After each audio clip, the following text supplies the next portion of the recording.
Hello everyone, and peace of Christ all of you. I hope my voice came in good and clear, and I apologize for making you wait a little bit. We have difficulty with the internet, and we just finished phone call with the company. Today our topic is about the amazing, beautiful Quran, which is really amazing. One of you, he sent me a video. I'm not going to play it because, you know, those Abduls always, they complain about copyright in order to take our channel down. However, you can search exactly for the same title you see in my video, and you will find the video of this person. He's a fool. Obviously, he do not know what he's talking about. And this is what they told him. They told him the Quran is amazing, and they give him false translation for the Quran, and he made a book about it. His name is Gary Miller, and he said in his video, not only the Muslims are amazed with the Quran, even non-Muslims. And today we will see how much we are amazed. And he wrote a book, obviously, about the amazing Quran, and actually it's published for free by Muslims. This is a website here. It's called Islam House,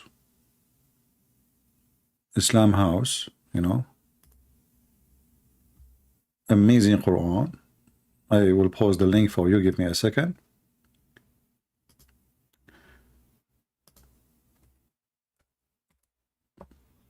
And obviously he's sponsored by them. So this is the book. And you see, Muslims, it's not like you. We don't want people to read books. I encourage everybody to read books, including this book, which is very funny and very stupid. Will not even take me 2 seconds to prove that this book is stupid, and the one who wrote it, he do not know what he's talking about. And he have no idea in other way. If we open the book here in the website, let us do that.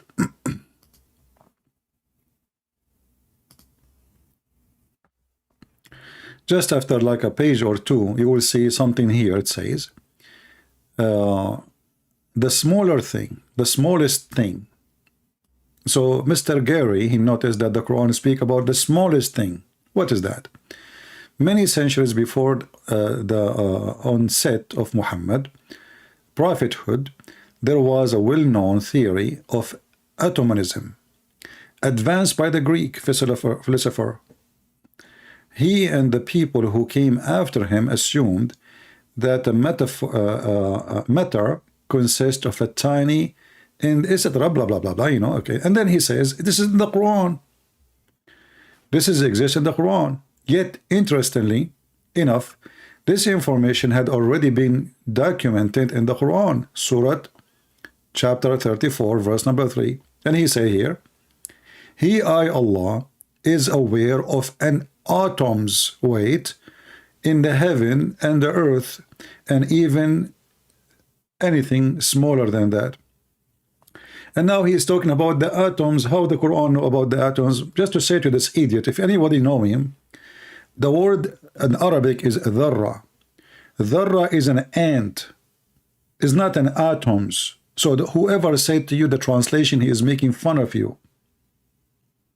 I mean, when we say stupidity is amazing, dharra is an ant. So the Quran saying anything is an ant and smaller. So now the atom, the ant became an atoms. Today, in the language today, they use the word dharra to speak about nuclear, because supposedly in the language this is the smallest thing. But in the language, the Arabic language in the time of Muhammad, it was the ant, and specifically a specific kind of ants. If we go to the interpretation, chapter 34, verse number 3, you can open any interpretation. And this is the official Islamic government of Jordan. We will see it's an ant. So, I mean, you make a book about it. So the ant became a nuclear and atoms. Read with me. It's not only an ant. The word dharra is used for a small ant which is red. Because those red ants, they were very small, very tiny. So it says here, not even a small ant, or less or greater. So, you know, we made a book, the book saying Allah, He knows about every small thing, including even the red ant. And then suddenly this became an atoms and nuclear and proton and a neutron, and what the heck is that? So do you see how misleading work? When the Quran speak about something totally different, and now this guy, he discovered that this is the amazing Quran speaking about atoms. Because why? Because he's a donkey. He did read the Muslim translation, which is false, absolutely false. Do you think the Arab at the time of Muhammad, they knew the atoms, and they knew even the word atoms? Obviously, this is a different word, and the different even in Saudi Arabia right now, you know, if we go in the Hadith, what is the word reading in the Quran? It is dharra. Here we go. This is the word dharra. Here we go. I highlighted. Dharari is used for their children, the small ones. You can use it even for kids, the small ones.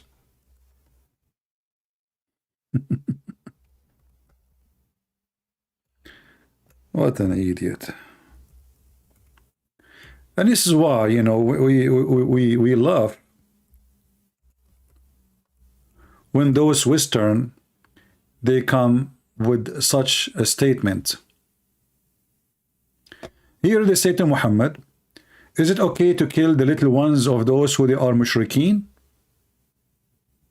Dharari. You say dharra, dharra, dharari. Dharari is many of them. Dharari. What the translation saying? He also reported that when Allah Messenger was questions about the offspring. So the offspring is the little ones of the human. So dharra is used for ants. Dharari is used for a human, or any, actually even for ants, many of them. So how silly, how stupid those people are.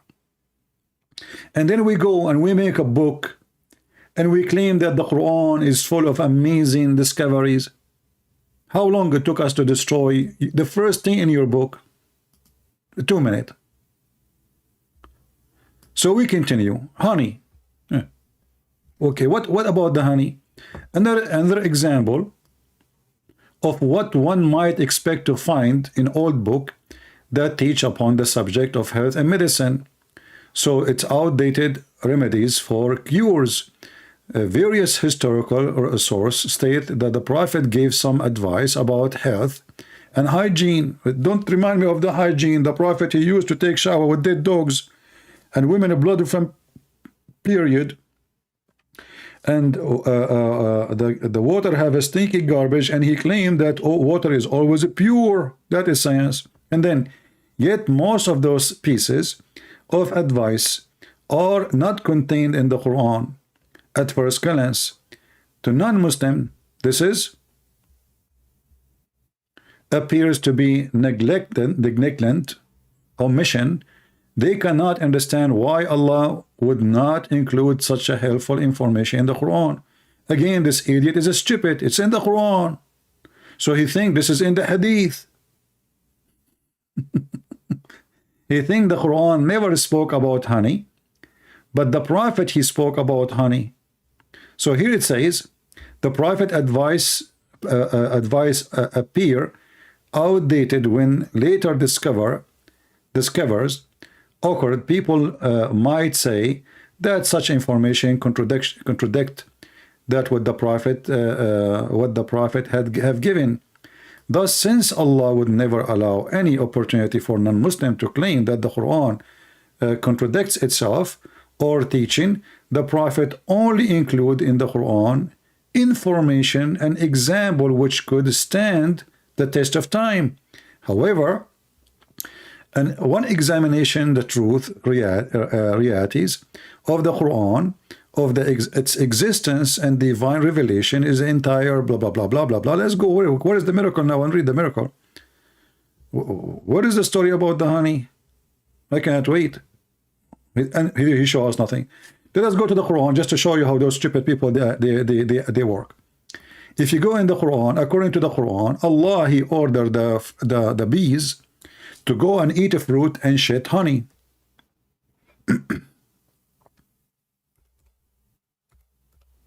So according to the smart Allah, the bees, why the bees, why they have honey? Because they eat fruit, they shit honey. Read carefully.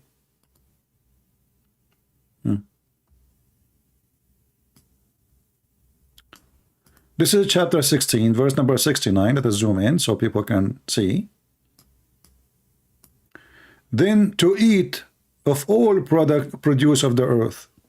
Okay? But in Arabic it says thamarat, not the produce. Thamarat. Thamarat is fruits. And then from their bellies, because speaking about all the bees, a drink of verifying color will come out. So what the bees eat, they eat the fruits. What they pee, or what their poo-poo is honey.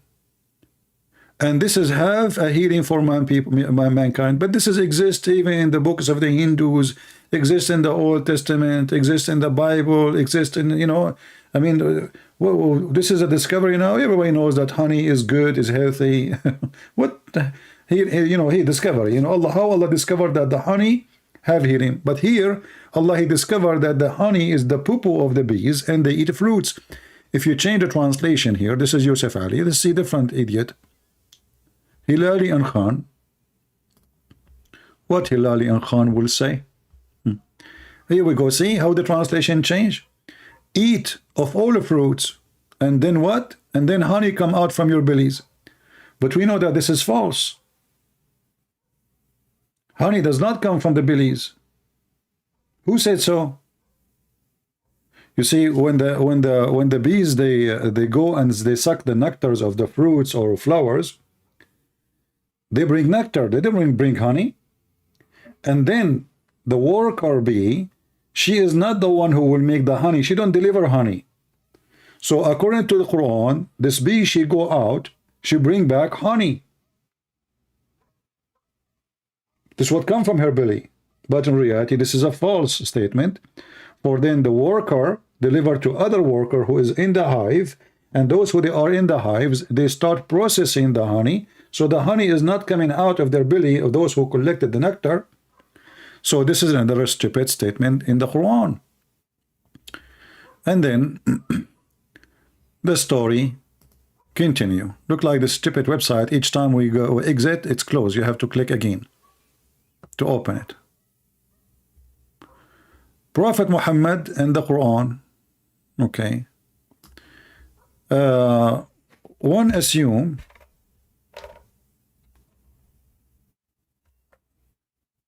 if one assumed that the Quran is the product of a man mind, then one would expect to reflect some of what was going on in the mind of a man who composed it.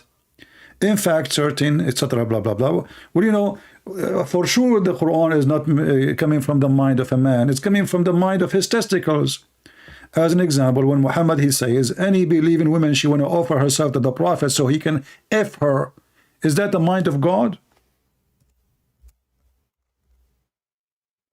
Is that really the mind of God? The God who created the 7 heavens and 7 galaxies and 7 midget and 7 Mickey Mouse, and he is now busy about how many women he can F. And then he says any believing woman, she like to F the Prophet, and this is only a privilege for the Prophet. Isn't it obvious that this is a guy? Even Aisha, she said, I see that your God, he rushed into your temptation, Muhammad, you're lost. And you are the one who claimed to be a prophet of Allah. So, and all of those women, obviously this man, this is the book, cannot be composed by a man. This is by God. God, he went to his office. He said to himself, what I will give to Muhammad today? I will tell Muhammad today, you can F your wives, but already he's Fing them. Don't you think you are too late? And then in the top of that, your slave captives, you F them, you rape them.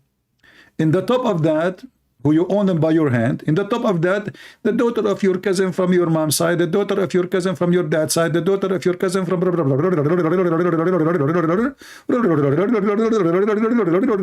And then, and any believing women, she offer herself, please, prophet, take me to bed. To the prophet, so the prophet, he can F her, not to marry her. Where the word marriage in Arabic?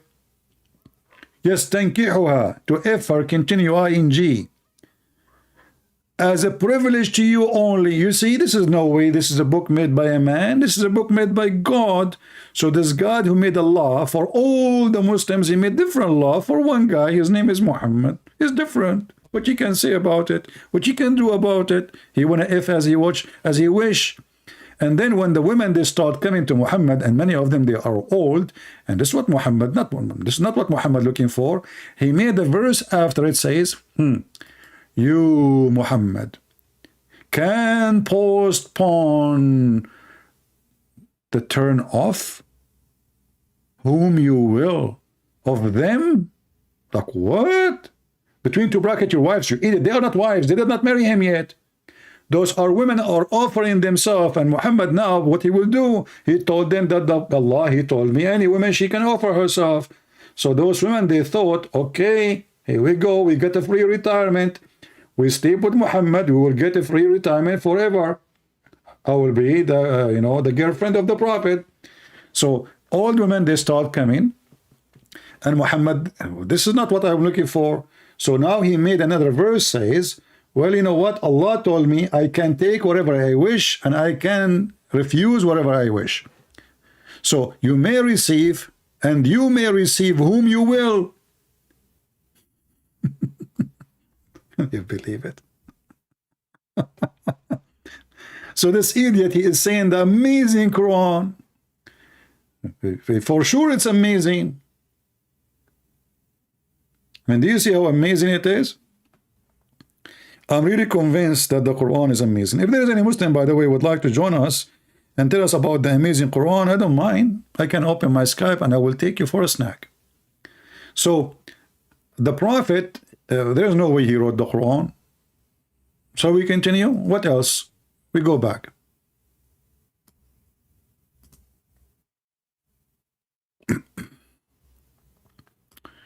I mean, what a joke. Scientific approach to the Quran. The scientific approach. Truly scientific approach to the Quran. Possible because the Quran utters something that is not offered by other religious scriptures. In a particular, other religion, in general, okay, what does that mean? It is what scientists demand today. There are many people who have idea and theory. Okay, continue. Whatever that will take us. Let us go show us the science. He did not show us the science. Fertilize what? Philosophication test. Okay, do philosophication test. He's going to do test now. Shall we do the test? The sun set in murky water, and the hail is coming from the mountain in heaven, and thunder is an angel. Okay, here he says, chapter An-Nisa, chapter 4, verse 32. Don't they consider the Quran? Had it been from any other than Allah, they would surely have found therein much contradictions. Well, the whole Quran is contradiction. As an example, which one Allah created first? The trees or the lamps, which mean the stars? Any Muslim can tell us? Who is a Muslim can accept my challenge? Very simple question. Let me open my Skype. Again, who is a Muslim, he can accept my challenge. Very simple challenge. which one Allah created first? You can check it out before you call me. The stars or the trees? Any Muslim?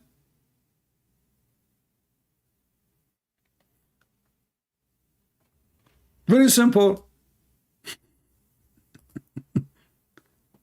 I'm not even asking you which one he created first, like in massive. I'm just giving you simple detail. Which one Allah created first, the stars or the trees?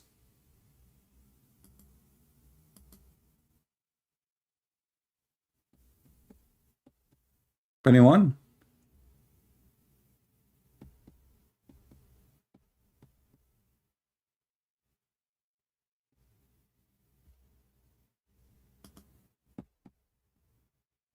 Any Muhammadan, he have the courage to give us the answer.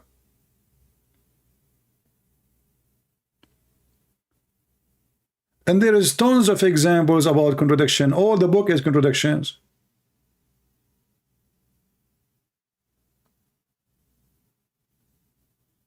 Any Muslim can tell us. If you don't dare to call me, I understand. Can you give us an answer in the chat?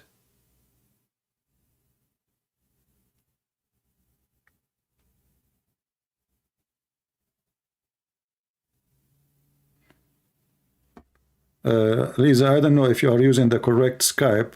The Skype I used 2 weeks ago, this is different from the one. We are using the one which we used last time. Is that the same one you are posting? I hope so. This is the one we are using today. Let us post the link. All right. We will use this one for now, for the coming maybe a few months. Do we have any Muslim? Have you ever heard of a God who do not know which one he created first?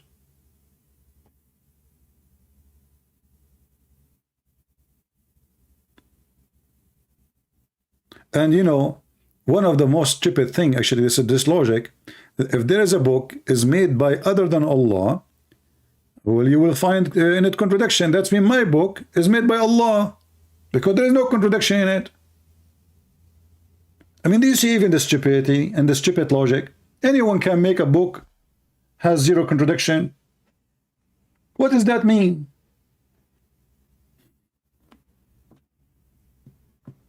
Go read my books, find me contradiction. I must be Allah then. Sometimes like you wonder if his stupidity is a gift or it's a curse. This is the proof now that the book, the Quran, is made by God. And this God, his name is Allah. Why? Because there's no contradiction. But even that test which he put for himself, he got himself busted. Who is a Muslim? He agree that the Quran does not have contradiction, would like to join us live on air. Brother, if you call me and you defend the Quran, Allah will bless you. A lot of versions. I cannot even count them for you.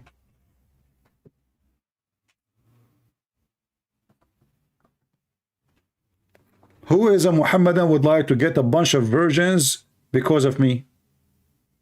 Can you imagine that Allah one day will say to you, you called the Christian prince and you got him busted, so I will give you women with big balloons. What do you think?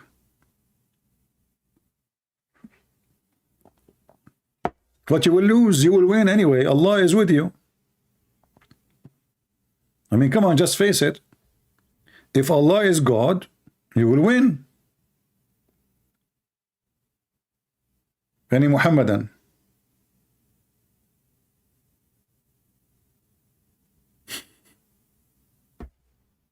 Anyone?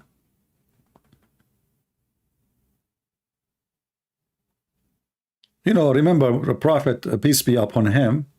The Muslim, by the way, they don't say in Arabic, peace be upon him. I never heard of a Muslim saying that in Arabic.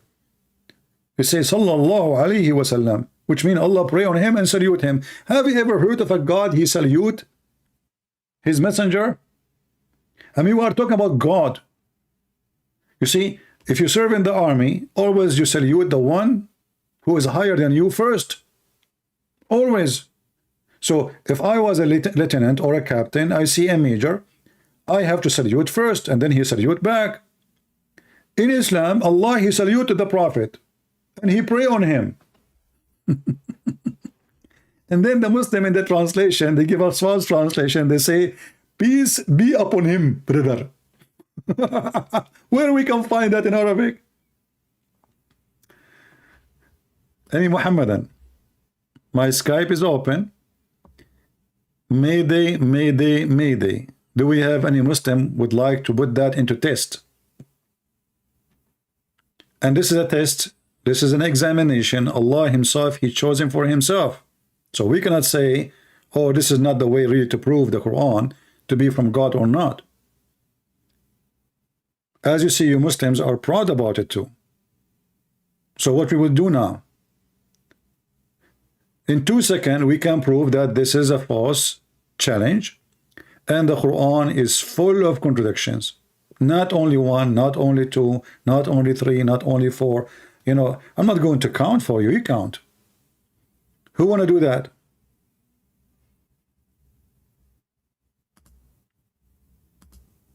Who is a Muhammadan would like to do so?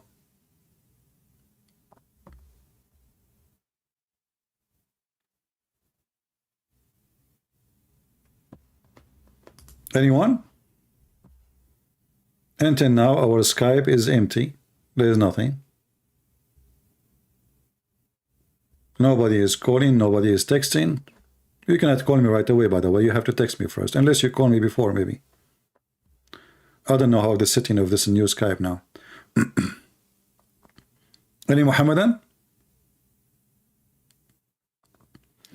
So you Muslim, you made the ant a nuclear atoms. I mean, how big the lie can be?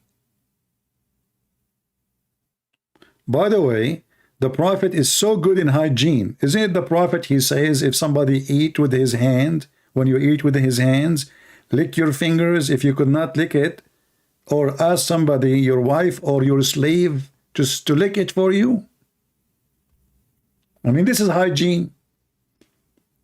Imagine I'm eating now, and then I give you my fingers to lick it for me. Why Muslims don't do that in their TVs programs? You see, the Muslim, they have like programs, and like now they are translating to Spanish and trying to fool the Mexican to show them that Islamic society is so good, is so clean, is so nice. I mean, just go, man, just go inside the house and see, not in the TV.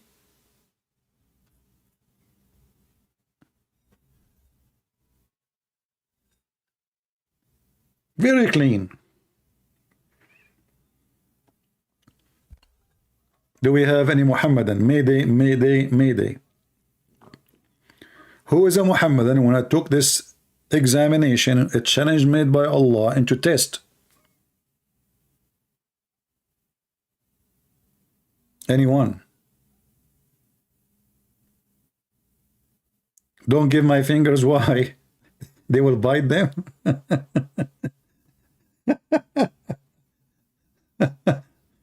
I mean, you know, they speak about hygiene, the Prophet. You know this guy, his name is Dr. Sabil Ahmed. Because sometimes he tells me, I swear by Allah, it's not me. The guy is almost going to a poo-poo. I did not call him. This is not me, you know my voice. Like, what? We know that you don't dare to call me, you coward. We thought it's you. And this guy, he was speaking to the Christians. He invited a bunch of foolish Christians who come to the mosque to sponsor Islam. You know, there's many people do not know how they are supporting Islam. They think, they just go to the mosque and see what they will say. In fact, they are using you for their propaganda and their videos on YouTube. This is the Prophet said here. Ibn Abbas reported that Allah Prophet saying, when one of you eats, he must not wipe his hands till he lick it, or give it to someone to lick it.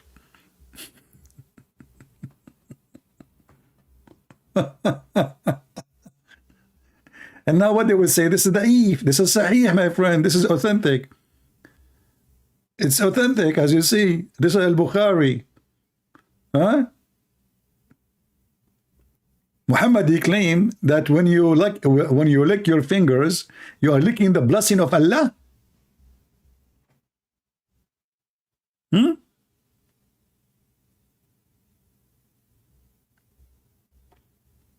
By the way, my fingers are dirty. Let me go to the street and see if somebody walking by.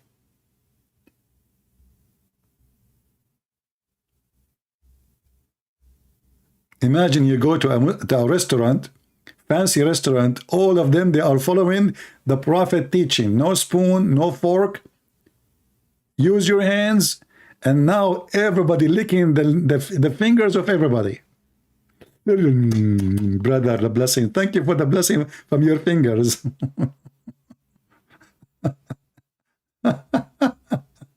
And not only that, the funny is, Muhammad is stuck with number 3. You have to lick it 3 times. In different hadith, I see this one, it says da'if, but it's sahih actually. It says you have to lick it 3 times. As you see here, look at the funny Muslim, propaganda. In this hadith, which is exactly the same, it says da'if isnad. You go just little, it says sahih. The same one.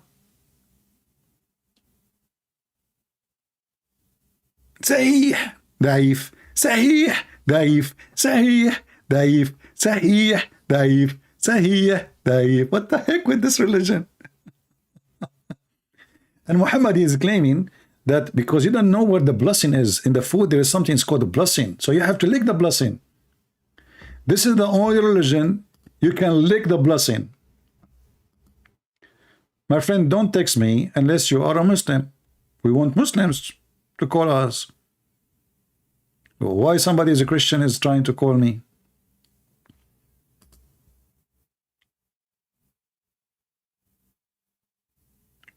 Any Abdul? And don't worry, if you call me, I'm not going to make you lick my fingers. No way.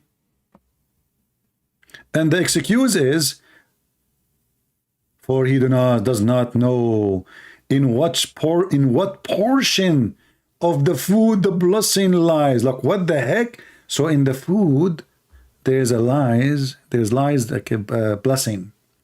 But in the dish, like, you have to, we don't know where. So the blessing, like you eat, but you don't know where.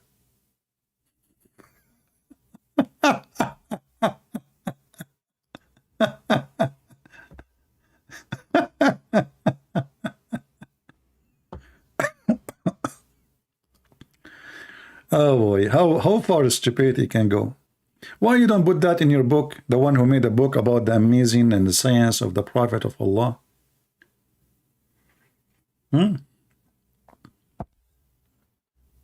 The Prophet of Allah, after he do have sex or he do poo-poo, he dry his hands on the wall.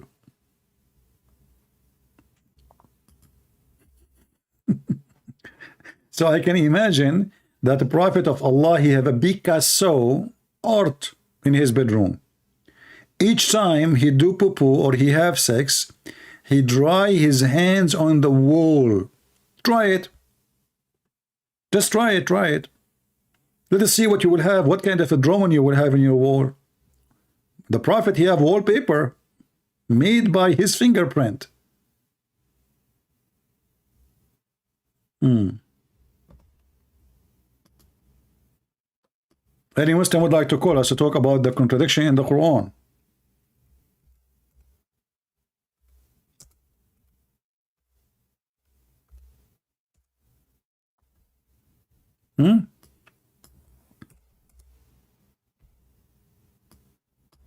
Let's see if we can find this hadith.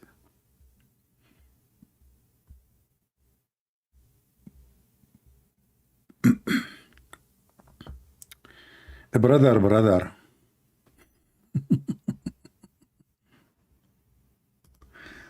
All right.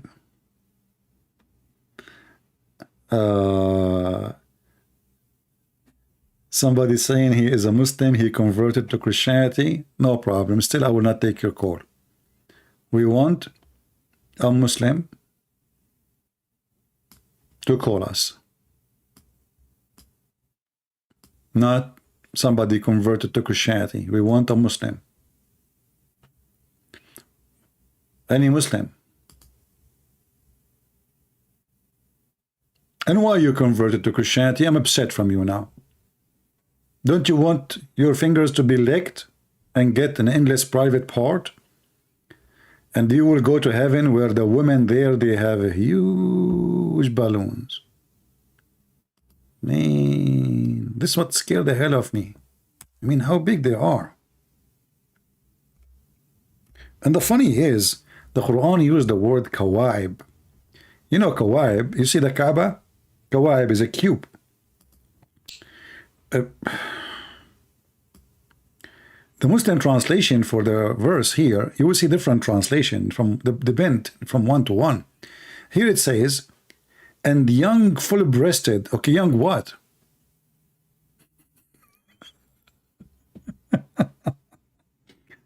Guys, we were talking about garden, have a graveyard, okay, and then a young full-breasted.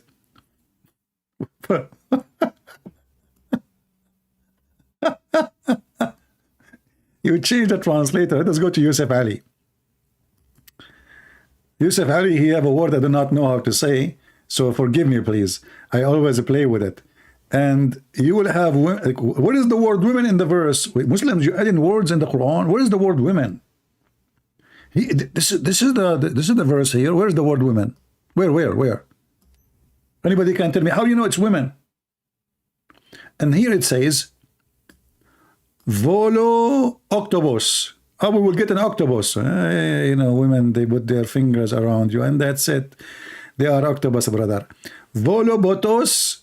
Volobotos. Is that Botox? Now I know what women do, Botox. This is century ago.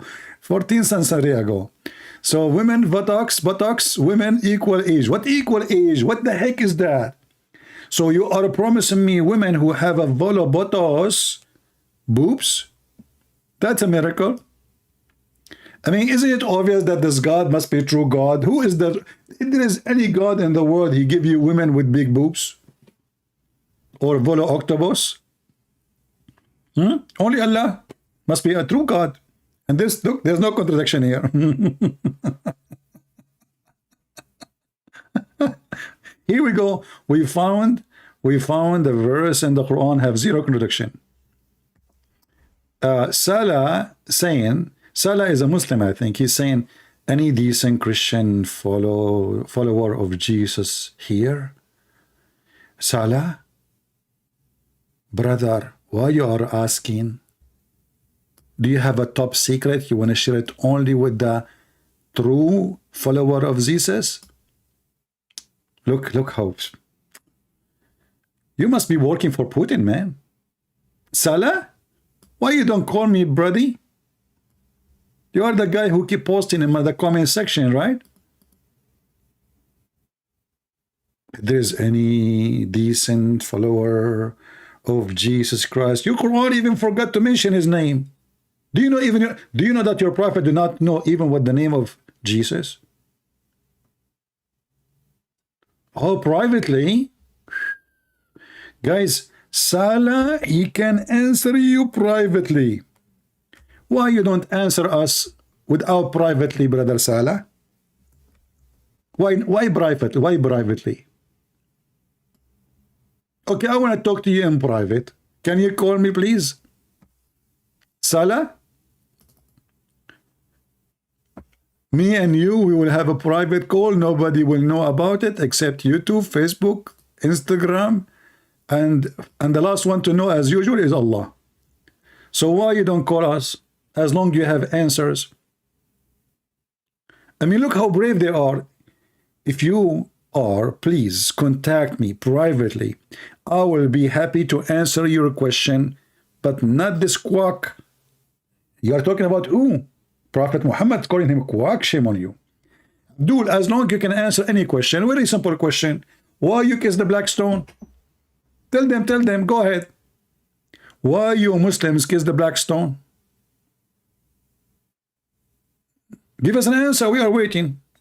Don't give me a quack answer. Walk, walk, walk, walk. Why you kiss the black stone? Are you pagan? Is that scientifically accurate?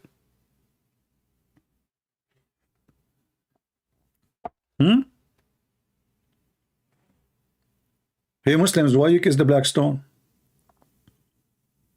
And the funny, they accuse everybody to be pagan, and they are lined up by thousands around the house made of stones, and they believe it's holy stones, and then they put their head on the stone and they cry, forgive me, stone, please.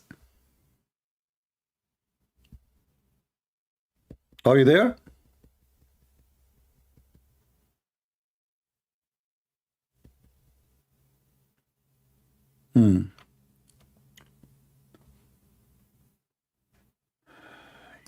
Why do you lick or mint the Palestine one? How many times I told you, you coward?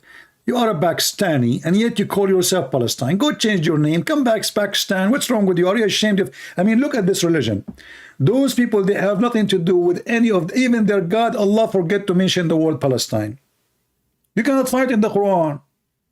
Yet Abdul, he is from Pakistan, which is flooded, and people do not have a place to walk no more, and the country is bankrupt. He is worried about Palestine. But yet, if you go in the Quran, we will find that Allah, he gave Palestine to the Jews. And not only that, Allah, he told the Jews to kill the Palestinian. Where in the Quran, brother? Yes, brother. And when the Jews refused to kill the Palestinian, brother, Allah, he made them lose their direction for 40 years. See what happened when you don't kill the Palestinian, brother? Here we go. Is that your Quran? Chapter 5, verse number 21. I remember once I was doing a seminar in the Philippines, and Abdul, he was so excited. He put his hand up. He said, what do you think about the injustice done to the Palestinian by the Jews? I heard that you people here, you support the Jews. I said, we support the Jews. He said, they are Zionist. I said, okay, can you open for me chapter 5, verse number 21? The guy, he don't know how to find it. Actually, he started reading the verse number 20. I told him, Abdul, this is 20, 21. In Quran, the verses appear in different way. So 21, read 21, translation. O my people, enter the Holy Land, which Allah has assigned into you. And then the Abdul, he says, yeah, this is for the Palestinian. I said, Abdul, go back, one line. It says, remember Musa said to his people, your God, Allah himself is a Zionist. And this is the Holy Land was a promise to the Jews, even in your stupid Quran. Now we go back to zero. Who is a Muslim is going to put the Quran into test.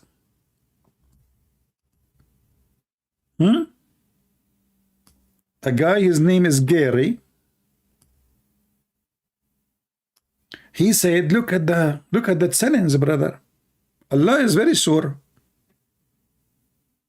If this book is made by other than Allah, you have a lot of contradiction. And now we have a proof that my books is made by Allah too, because I have all my books have zero contradiction. Therefore, my book is written by Allah. But even this verse proving to us again that Allah is a fraud, because the Quran is full of contradiction. Any Muhammadan?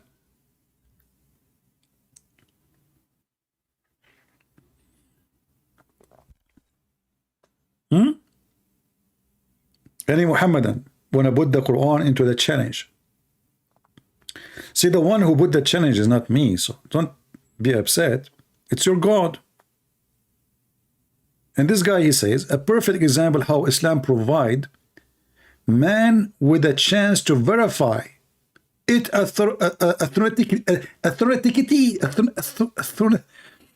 forget, I'm not going to say it, and prove it wrong. So Islam offer you that. So all what we need is to check if this verse work properly with the Quran. If not, then the Quran is not a valid book, is not authentic. Any Muslim? Brother, if you look at the screen, if you look at my screen,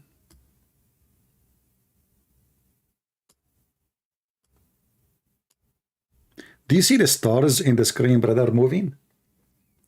Guess what Allah is doing according to the Quran?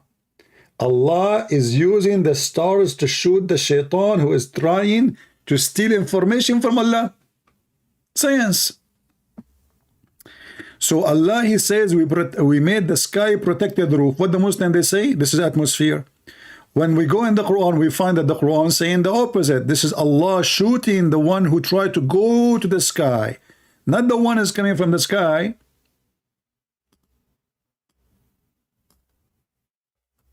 I mean, what kind of a lie they can try to cover? Chapter 15, verse number 18, brother. Now we understand what is happening in the sky. So the reason we see those things in the sky coming from the sky with a flame, because Allah is using the American defense system. He showed the evil shaitan who tried to steal information. Tadadam, tadadam. Tadadam, tadadam. Tadadam, tadadam. Christian Prince, I told you, don't call me. Do you know what the time right now in Pakistan? Zakir Naik, first I'm not calling you. I'm calling Mimi Hijab in London. Why you answer? Christian Prince, we are the Muslim, we exchange number. And we exchange whites. So I took his number, he took my number. And now I'm using his number. So I can call London for free. Okay, as long as I thought I'm calling Mimi Hijab, it turned to be you. And now you are up anyway. So what do you think about Allah is guarding the sky from the evil shaitan who tried to steal information? What information shaitan is trying to steal? Christian Prince, Allah, He protect the sky from the Satan because Satan, he go up to the heaven and he tried to spy at Allah. Okay, but spy what? Like Allah is talking to who? I mean, can't Allah, like, it's like is the sound of Allah like go through? I mean, why his voice is not protected from being heard by anyone? Why we don't hear it? Why Shaitan can hear it? Christian Prince, first of all, Satan, he have to go to the seventh heaven. And then when he tried to go there, he tried to steal information. And then Allah taught him. Okay. Do Shaitan, or he is able or succeed to steal some information? Christian Prince, Satan, he steals some information. But then Allah, he taught him. And most likely, he will die before he arrives back. And if he survives, he will be injured, heavily injured. But still, he can transfer the information which he stole from Allah. Looks like even Allah, he is not safe from hacking. So the hacker, Shaitan, he fly up to the heaven, and his purpose is he want to spy at Allah. Exactly. And then Shaitan, he listen to what Allah is saying, and then he want to take it so he can sell the information in the market. Exactly. And then in the market, Shaitan, he will give it to the fortune teller. The fortune teller is the one who associates with Satan. So Satan provides him information. Other example, you go to the fortune teller, you say to him, what will happen to me tomorrow? What will happen to you tomorrow? You will grow your beard with fertilizer, it's still not working. We know what will happen. Listen, friends, respect yourself. My beard is like this because I don't care for it. If I want to put fertilizer, it's going to be a lot nicer. And you know that. Okay, Zuzu. So now what we will do you really believe that Shaitan, he can steal information from God? What kind of God this God is? I mean, shouldn't he change his security? Zuzu? Are you there? Zuzu?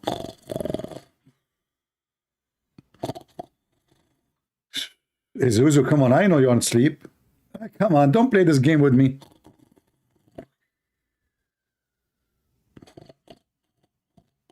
Zakir Naik, there's no way you can snore like this. All of you is in this, and like if we turn the fan on, you will fly. This is a snoring of somebody in the size of an elephant. Come on, Zakir. Christian Prince. First of all, I was not snoring, and this is not me, this is my wife. Okay, I was saying who is snoring next to you. No, there's no way it's you. Exactly. And for me, I'm not going to answer you, and you know it. But why you don't answer me? What kind of God he need, and how he can shoot Shaitan, who is small, according to your prophet? Shaitan, he sleep in your nose. So how in the world Allah he shoot someone who can so small, he go inside your nose and he sleep there by a star? Huh? We shoot the shaitan by a star? How big the star and how big shaitan? Zakir?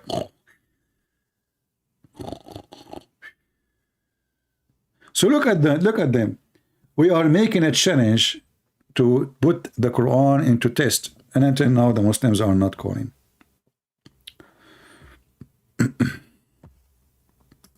My friend, the one who is to keep texting me, he is a Christian, he converted from Islam to Christianity. I'm not going to take your call. I told you I want a Muslim to talk to me. What I will do with you? You are a person who left Islam already. So I converted to Christianity. Okay, wonderful. And then he said to me, why you are not answering? What's wrong with you? I told you I want only Muslims to call me. Convert to Islam back, I will take you.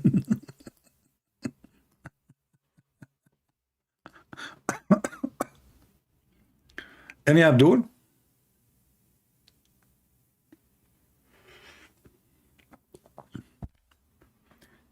Any Muhammadan would like to put the examination which our friend here, Mr. Gary, he said this is a challenge from Allah, and Allah he put his own words into test, and he said if you don't find any contradiction in this book, then this book for sure made by Allah. Therefore all the books, the book of Trump is made by Allah. There's no contradiction there. Trump, he keeps saying, I am the one who did this. I am the one who did that. No contradiction. He must be Allah too.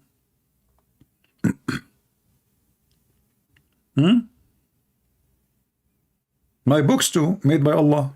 There's no contradiction. What say you, Muslims? Either that guy Gary Miller, whatever his name, is an idiot, or what he is saying is true. Already we showed you that the Quran is really a stupid book. I mean, if we go right now to the Quran, we just one verse as an example. Yeah, we just showed this one. I mean, isn't this stupid? Shaitan, he want to steal information, so we shoot him. So this is how Muhammad explained the falling stars or the meteor. This is Allah shooting Shaitan in his ass. And then he says, and the earth we make it flat. Verse number 19. And then we place mountains in the top of it. Is that what science says? That the earth was flat and then somebody brings some mountains and he put it in the top of the earth? Huh?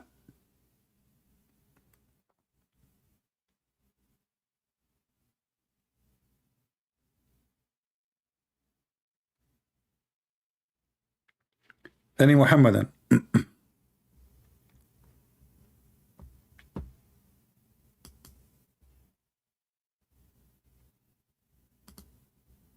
Any Muhammadan?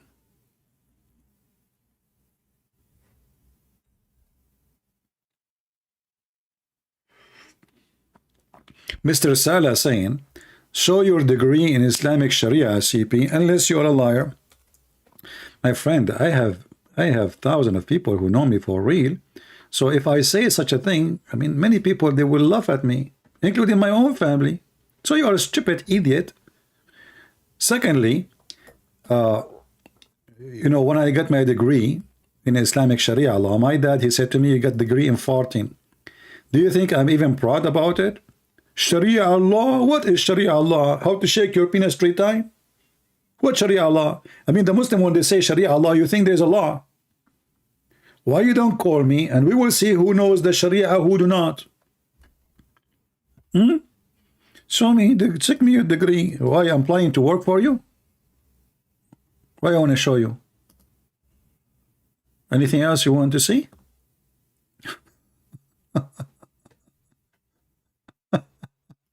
Show me your degree. I am like your prophet who do not know how to write, how to read. So how come you want me to provide you my degrees, yet you don't ask your prophet, what is your qualification, man? You do not even know how to read your name. Show I am not a liar? I don't care if you think I'm a liar or not. You have to prove it. Is that correct, guys? You have to prove that I am a liar. And I'm giving you tons of opportunity. Here we go. I'm speaking against your prophet. Everything I say, you can come now to the microphone and show people that this guy is a liar. You do not need the degree. If I'm applying for a job, I will show you my degree, but my degree will not help in any job, actually. Unless, like, you know, some jobs like with the American Army, etc., maybe. So, CP, show us degree in Islamic Sharia, please. Can you show us? No, I cannot show you. Why you want to see it? You are so cute. Yeah, what Sharia? Islamic Sharia. You know, when you open right now any Islamic channel and speak about Sharia, what is the phone calls? Assalamu alaikum. Alaikum salam, brother.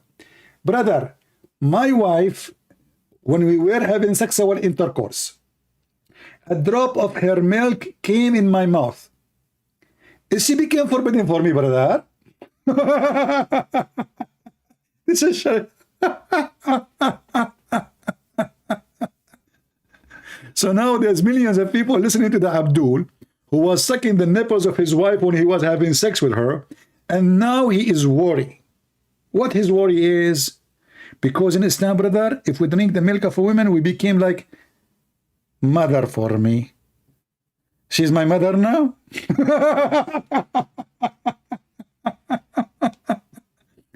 Another guy, he called the sheikh, he says, Assalamu alaikum, brother. Alaikum salam. Brother, my fiancé and me, we ate from the same ice cream. Is she forbidden for me now?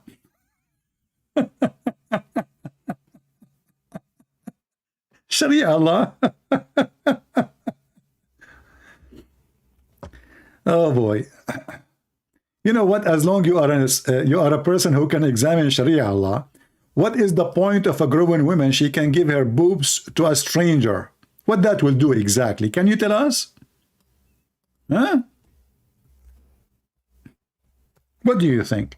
And even Aisha, she ordered her sisters and her nieces, not anyone to enter upon her unless she nursed them first. Imagine if Joe Biden, he practiced this now, his wife.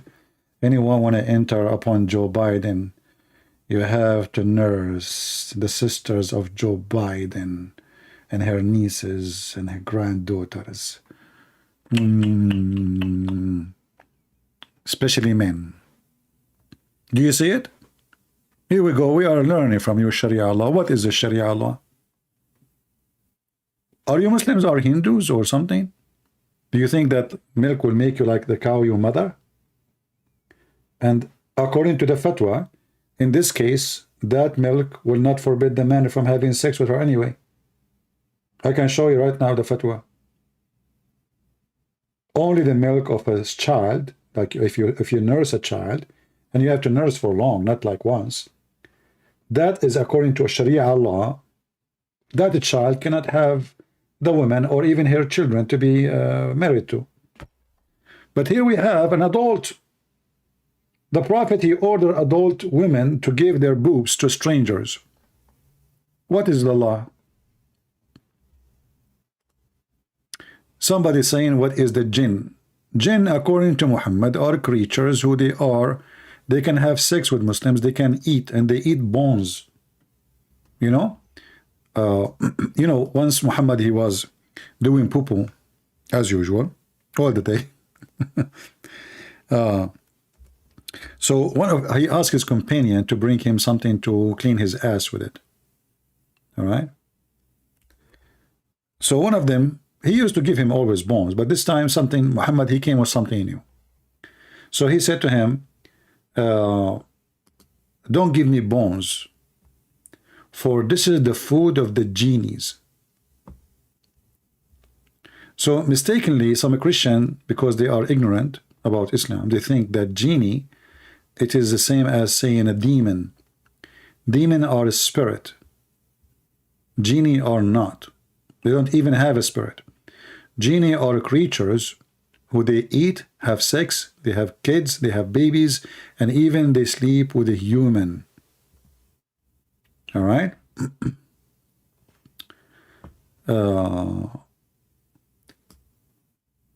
So according to Muhammad, after you eat and you throw the bones, Allah, he put invisible meat on the bones and the genie eat it.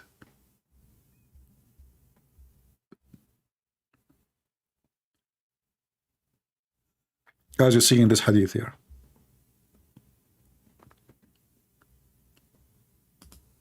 So you eat the bones, you eat the meat and the bones, and then you have bones only, right? You throw it away. Every bone on which the name of Allah is recited is your provision. Provision of what? Of the jinn.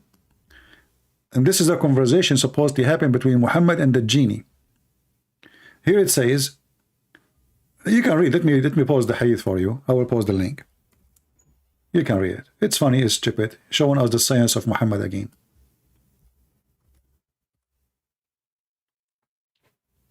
The big foot.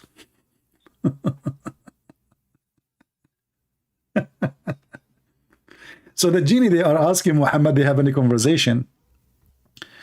They, the jinn, ask him, the Holy Prophet, about their provision. He said, every bone on which the name of Allah is recited is your provision. The time it will fall in your hand, it would be covered with the flesh.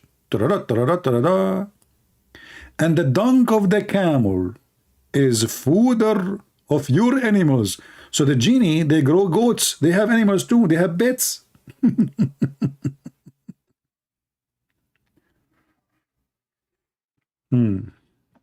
You see it?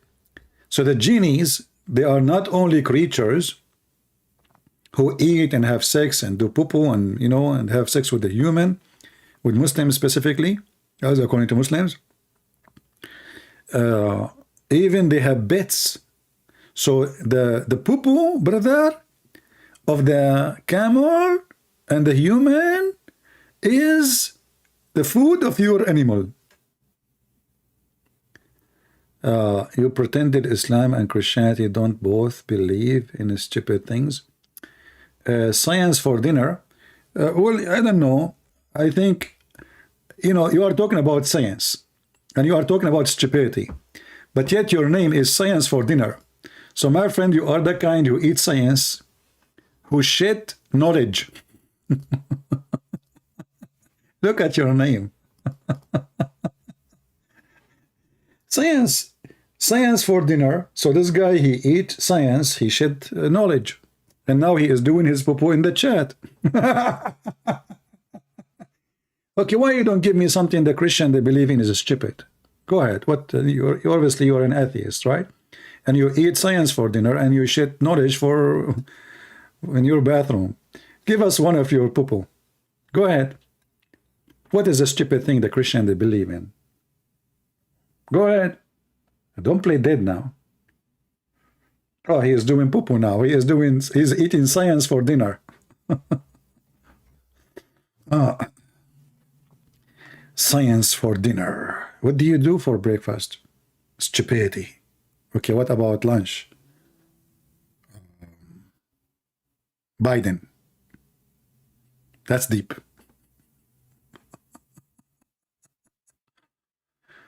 I mean, where those people come to me, I don't know. Sometimes you cannot control the sewage.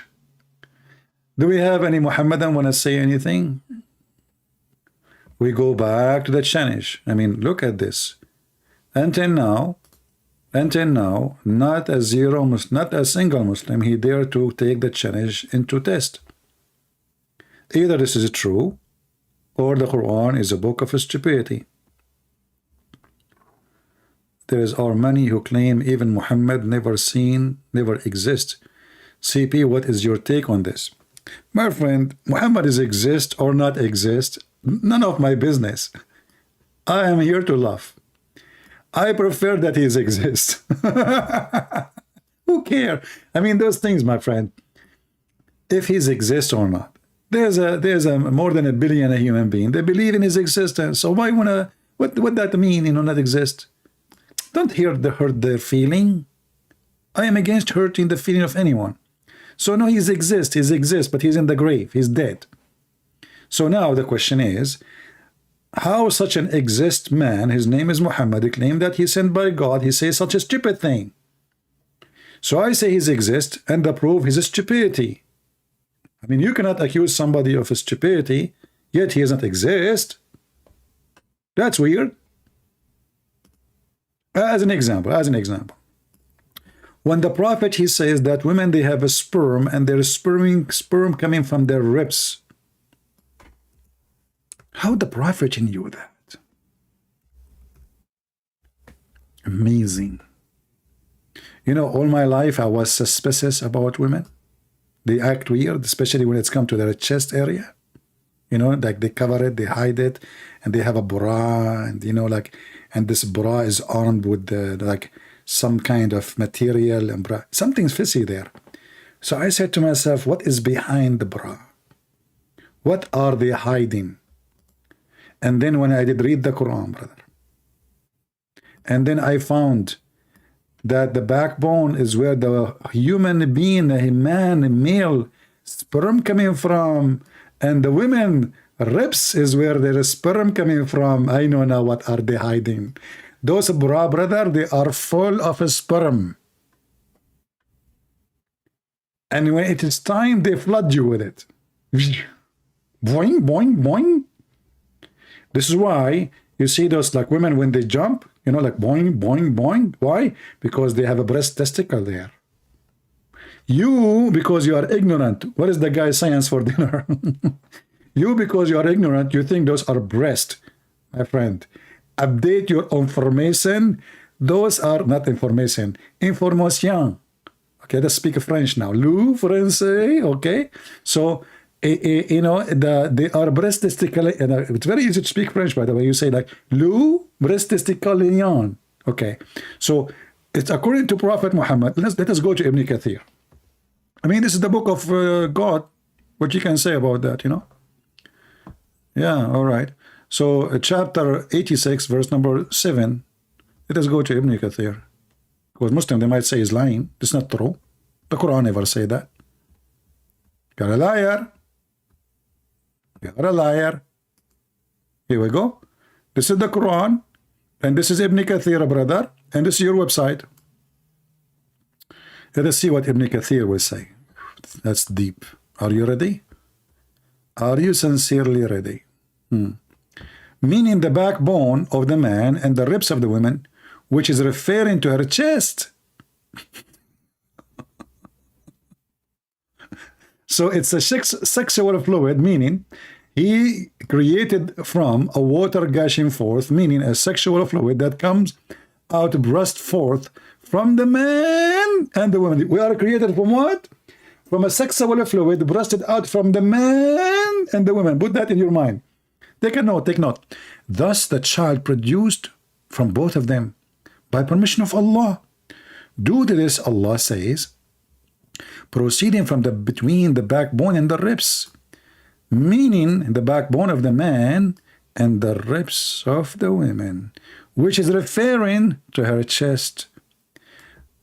Suhaib ibn Bashar, he said, the backbone of the man and the ribs of the women, it is the fluid, yellow and fine in texture, and the child will not be born except from both of them, i.e. sexual fluid knowledge. Who can beat that? So somebody can call Mr. Gary and he can add this to his book? Absolutely, Mr. Ancient Indian. This is absolutely. Actually, I heard that even Indian, they stole a lot of science from Prophet Muhammad. I can prove it. Look, let me show you how the Hindus, they stole a lot of things from Prophet Muhammad. Look in here. What is the biggest chapter in the Quran? The cow. Now you, as a Hindu, you try to say, oh, there's no connection. So either the Hindu stole from Prophet Muhammad, or Prophet Muhammad stole from the Hindus. And I have to say, no way Prophet stole from the Hindus. He was first. You see, yes, the Prophet Muhammad, he was 1400 years, I mean, his existence.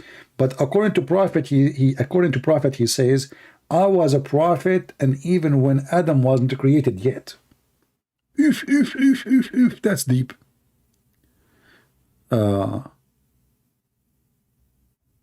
Guys, look at this guy.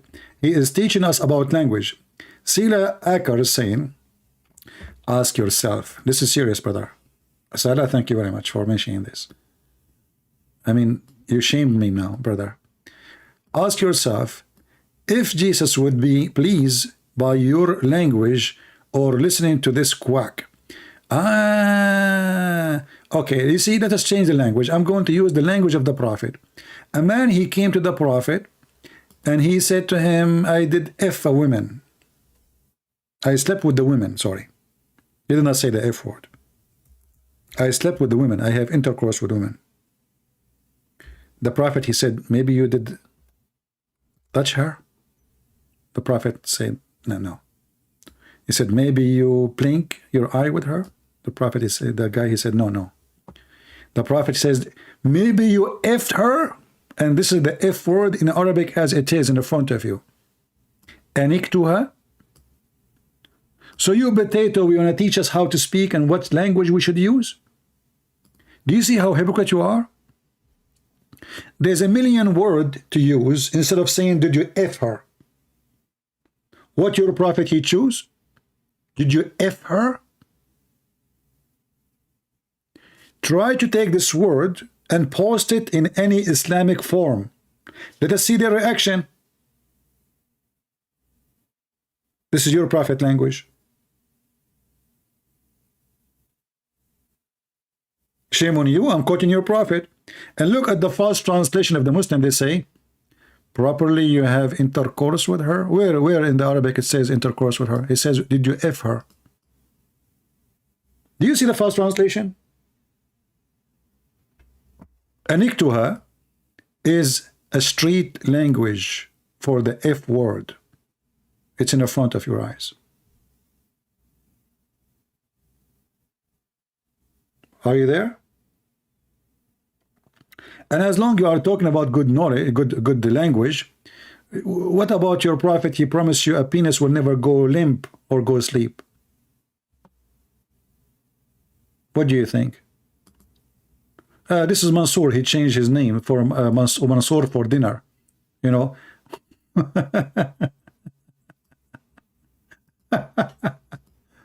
Hey Mansour, I mean, you change your name. It doesn't matter, my friend. I know you. This is Abdul Mansour. You know, I really feel sorry for him. Why you don't call me? Call me. I will let you read whatever you wish. You have one verse to speak about. Okay, I will make you read it.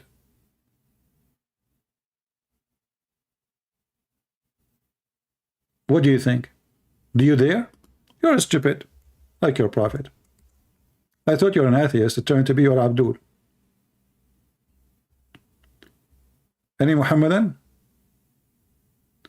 My friend, it's your God who could not. The Jews always victorious when they are with God, and they are loser when they are not. But look what happened. In your God, he says, if 100 of you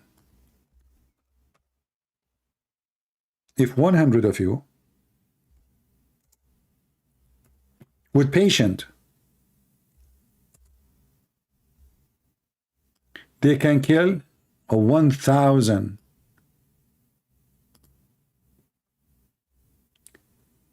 The Muslim, they went to war and they've been spanked as never before. Then the coward Muhammad, who he claimed to be a prophet of God, he updated immediately what he just told them. He told them 100 of you can fight 1,000.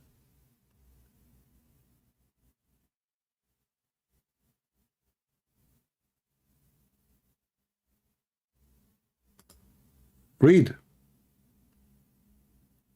The 1,000 became totally different number.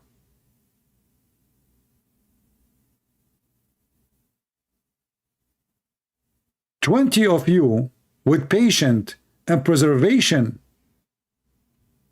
they can fight 200, which means 1 to 10.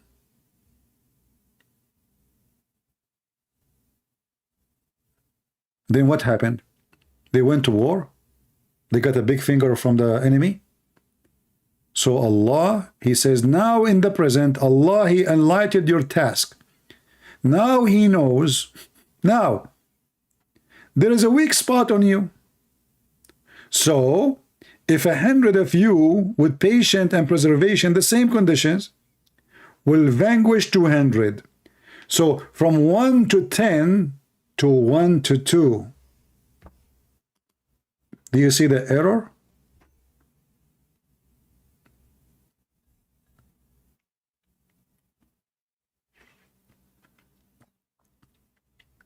If you only know the truth, well, Allah, I know the truth, my friend, and I don't want to get versions in heaven. I mean, obviously, Allah is the God of the truth, and that's why He promised us a penis will never go limp. I mean, you tell me, help me.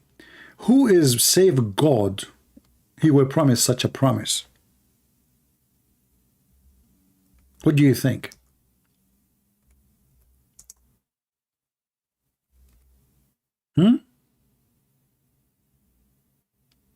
It must be God. Normal promises, this is not a promise can come from a human. What do you think? Isn't it obvious? You see, because a human, he will not think far in that direction, but God, He think about everything.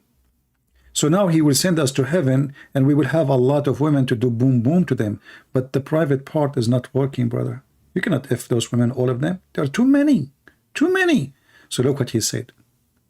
Prophet of Allah, he swears, saying, there is no one of whom Allah will admit to paradise, but Allah will make him marry 72 wives, 2 from the Houris and 70 from his inheritance from the people of hell. From where? From hell. All of whom will have a desirable front bases. What does that mean, brother? Let me describe for you.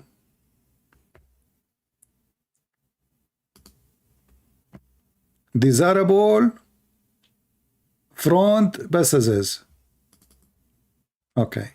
What does that mean? So, brother, Salah, are you with me, Salah? Focus with me, focus with me, please. I like you, by the way. So this is the woman who you inherited from heaven, from hell, sorry. Her hair is like this because she is coming from hell, man. She did not comb her hair yet, later. So this is the woman, she came from hell. She have 2 eyes, 1 nose, and 1 mouth. And this is her neck. And this is her body. And by the way, I am voted according to the most high Italian artist in the world that my art is #1 qualification in the world. All right? So this woman, brother, she have a desirable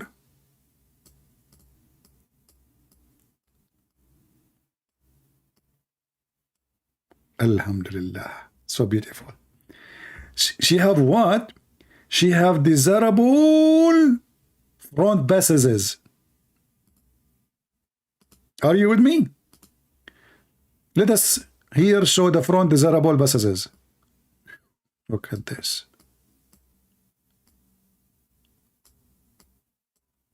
I'm not going to draw the one here. Alhamdulillah. This must be from God. Women who have not only a women, listen carefully. Allah will not just give us women.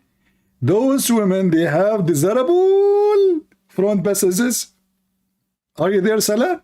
The one who is telling me about shame on you? And then your prophet, he says, and a man, he will have a male member which will never go zip, zip. You are the one speak about language? A man, Abdul, are you with me? Focus now, don't hide. The one who speak about language. Your penis, brother, will have a penis, will never become flaccid. Thank you for the translator explanation. i.e. soft and limp. That's deep.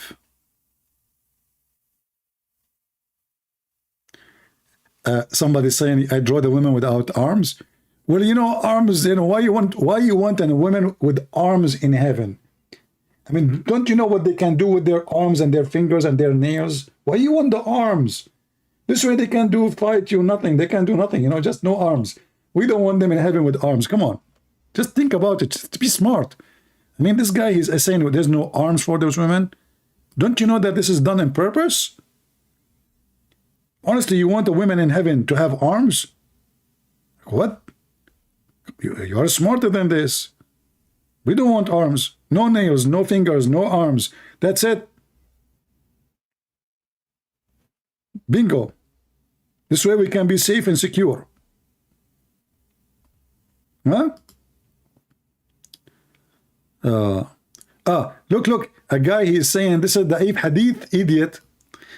So you Muslim, you lie, but da'if is accepted. First of all, da'if is accepted. Secondly, if it is da'if, if it's meant by saying da'if that we Muslim, we lie about what the Prophet said, thank you very much. That means we cannot trust any Muslim, because who is the one who wrote this? You Muslims. Who is the one who printed? You Muslims. And if it's garbage, why it's in your book still? So da'if is written da'if, which means it's accepted. It have a rank.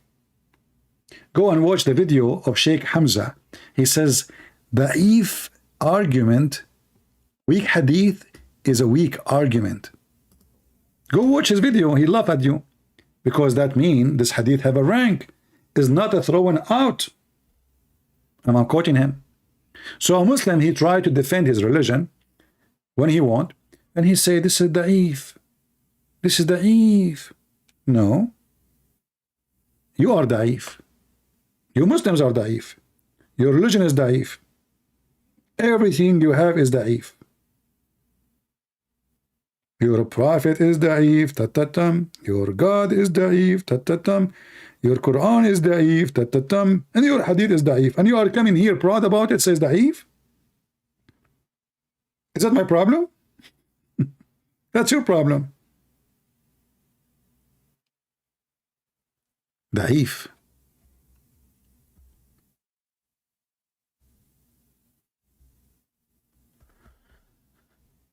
Oh boy. Do we have any Muhammadan would like to call us? Instead of complaining, the one who mentioned da'if and strong, as long as you're expert with da'if, why you don't call me and tell me what does that mean? Are you saying you Muslim, you lie about your prophet? Just say it. Say it, say it. Say we Muslim, we write lies. Because this is what you are saying to us. We Muslims, we lie about what the Prophet said. Who is the one who wrote this book? This is Sunan Ibn Majah. This is one of the 6 authentic books of Hadith. There are 6 writers authentic, considered the highest. Ibn Majah is one of them. And what you say? You say this is da'if. So we cannot trust Muslims. That's what we say. Thank you for confirming that you Muslims lie about your prophet. So what we learn from the Muslim who says this is da'if, we take that Muslims, they say to us, you cannot take seriously what we Muslims say. Here we go. Guys, look at this. He can recite the Quran. Look at this accomplishment.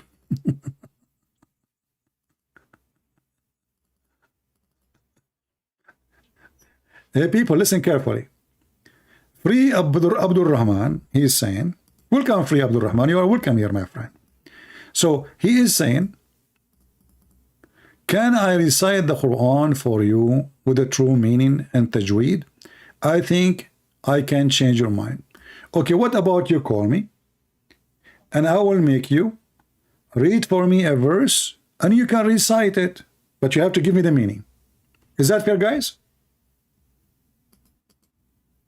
Is that fair? I will give you a very simple verse. You sing it for us. You tell me the meaning, and I will be very grateful from you. And you will, I will change my mind. Thank you. What do you think? Can you do it?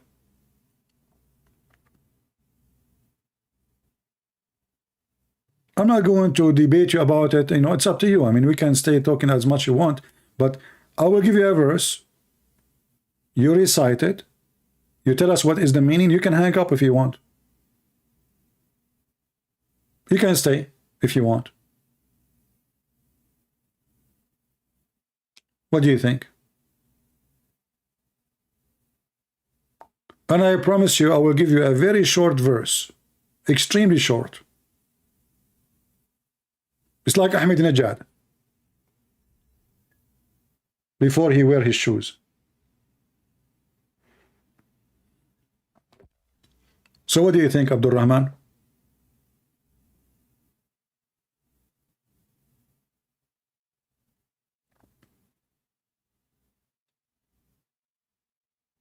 And I have another, you know, like, I don't know why he's hesitating. What is the problem, guys? Why do you think he's hesitating? He asked for it. You choose the verse? Okay, no problem. Guys, he will call me. He will choose the verse. Go ahead. Go ahead. He will choose the verse. Remember carefully. He will choose the verse. Okay. I will go by your choice. The chapter you mentioned to me is going to be the chapter you choose. Go ahead. Go.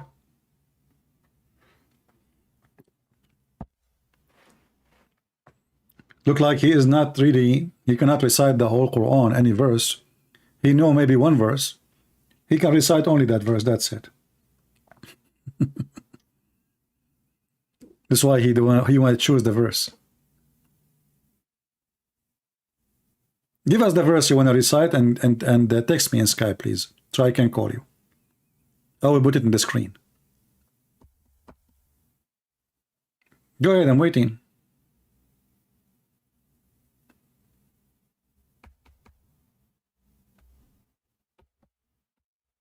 I mean, I cannot make it more easier than this. I mean, you said your verse. I said my verse. Okay, no problem. No, it's not fair unless the verse is chosen by a Muslim. Okay, no problem. You said, my friend, are you going to spend the day talking about which verse? I said any verse you want. Stop your drama, man.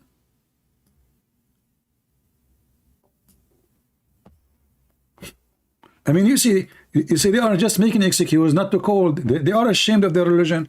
If this guy is so proud, I am doing as you wish. You said a verse of your choice, no problem. Christian Prince, no, it's not fair unless the verse is chosen by a Muslim, and you cannot interrupt or say rude things. You never had anyone recite it for you. Okay, no problem. I will give you 1 minute to recite the verse. It's a verse. Shouldn't take even 30 seconds. Recite the verse. I will not interrupt. Go ahead. And you recite it, by the way. Don't play for me videotape or audio, you know, your voice. Go ahead. No problem. Still, you don't dare to call. You're just making excuse.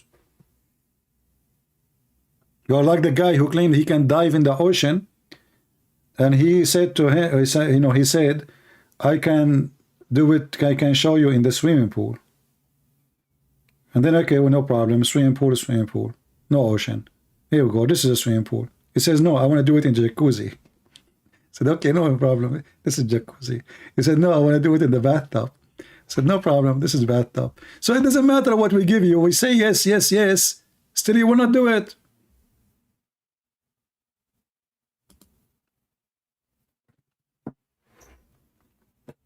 Any real Muslim, all of those are ashamed of the religion, as you see. Not a single Muslim. Look at them.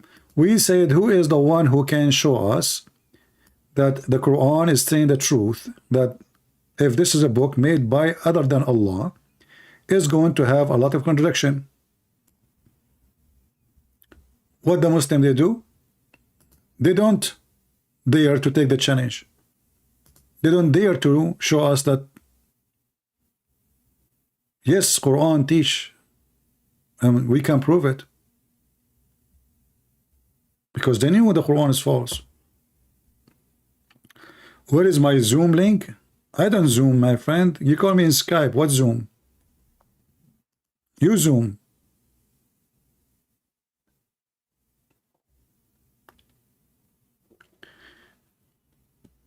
Do we have any Muhammadan would like to call us?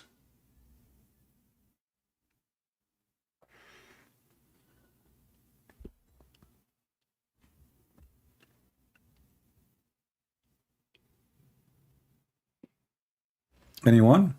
What post the link? It's in the message. You see in the message in blue? It's in the top. Copy my the link. And the admin keep posting it non-stop.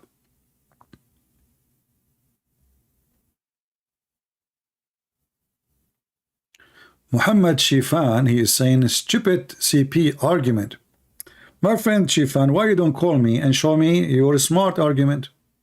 What do you think?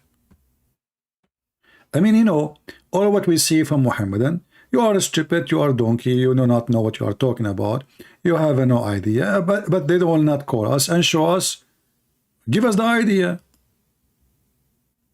prove us wrong. They just complain.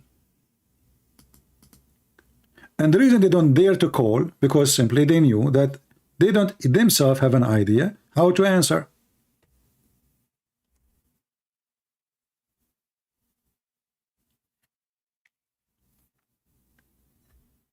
Why it's so hard? Call, we will have a nice conversation. Let us have a nice conversation. No bad language, no cursing, no, you know. Let us have a good conversation. The Quran says, do they not consider the Quran, had it been from any other than Allah, they would surely have found therein much discrepancy? Can it be in private meeting? Why in private meeting? Are you a female? Why you want to be in private with me? A second ago you were a hero. Now you want to do it in private. And now I'm sure if I say yes in private, you will say I cannot do it. Can I send my dad? Guys, we keep compromising, saying whatever you wish. Now he want to private. No, my friend, I have no time for your private. Take a hike. Do we have any proud Muslim? He believes in his God. He is sure that Islam really is a religion coming from a true God. He can call us. Are you saying to me from the hundreds and the hundreds of people are watching, not a single Muslim, he is proud about his religion. He is willing to call, and he knew how right he is.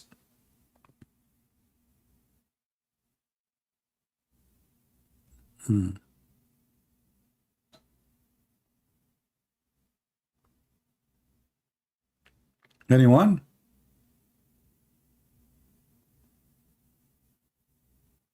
So why, if somebody is a Western, he do not know anything about Islam, you Muslim, you will line up to talk to him? Here you are, chicken. Just face it.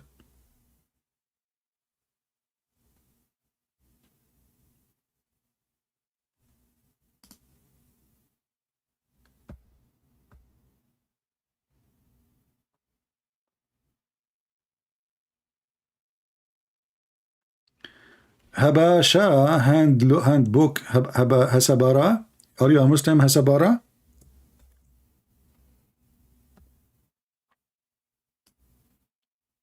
Hasabara, are you a Muslim, my friend?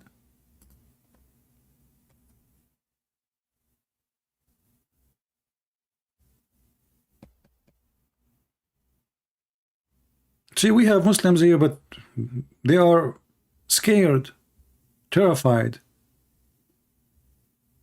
They are not sure really that the religion is a religion. Right? As an example, look at this guy. As a Muslim saying, the Quran speak about something very nice.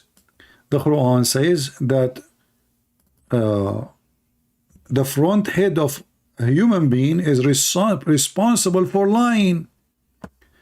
But the Arabic word, my friend, is for hair. And the proof of that is in front of you. We will drag him from it. Do you drag a person from his the front of his head? Why? He have a horn there? You drag him from his forelock. And look what you Muslim you do. Suddenly this hair is responsible for lying. You see, this is your text. This is your translation. If you want to see how Muslims desperately lie to make the religion look like a religion, read with me Allah. I'm not going even to use any other translation. I'm going to use yours.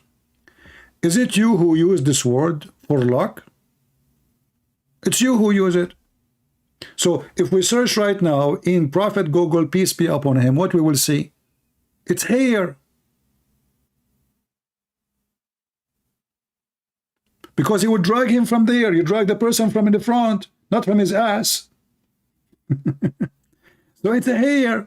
And now it says, explain the frontal cortex responsible for lying.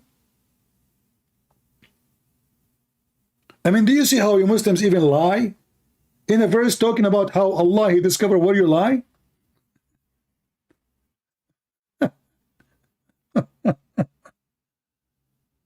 Oh boy.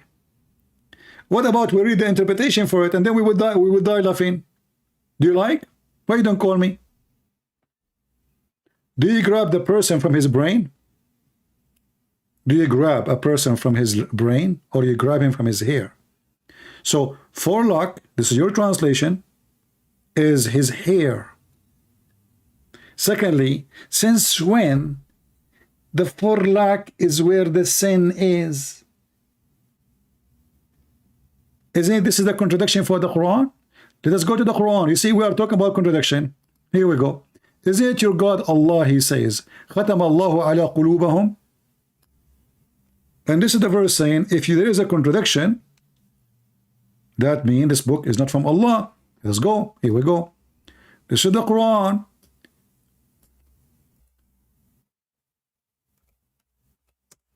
Where is the bad? Is it in the brain? Or it's in the heart? It's in the heart. It is in the hearing. It is in the seeing, not in the head, not in the brain. And who is the one who made them not to see? Allah. So Allah is shaitan. Allah has set a seal on their heart, on their hearing, on their eyes is a veil. So who is the one who prevented you from knowing God? Allah, not shaitan. Are we following, guys? Do you see it? Who is the true shaitan? Who is the one who sealed the heart of people from listening, from knowing the truth, from knowing God? Allah. The Quran in front of you. The verse before it says, well, do you think you can convert them? They will not believe. Why? Allah saying to Muhammad, they will not believe. And by the way, later they became believers. I mean, do you see how false the prophecy he prophesied that those people, they will not believe. You warn them, you don't warn them, they will not believe. Later, all of them, they became believers. By the sword. And then Allah, He explained why they cannot believe and why they will not believe. They will not believe. Why? Because Allah, He set a seal on their heart. So how you say to me that the other verse saying that the Nasiya, according to you, this is the head, the front, is where they lie, when the Quran says it is their heart. And Allah is the one who sealed their heart.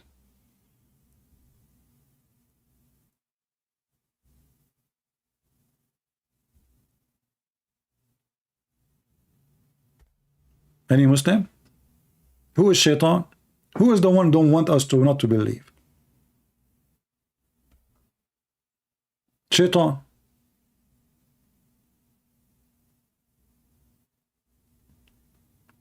Habarasha, as long as I'm making things up, I think that will be good for you because you can call me and you can get me busted in front of everybody. Is that fair, guys? If I am making things up, this is your golden opportunity to call and say, hey, let us open and read together. And then people will not listen to me no more.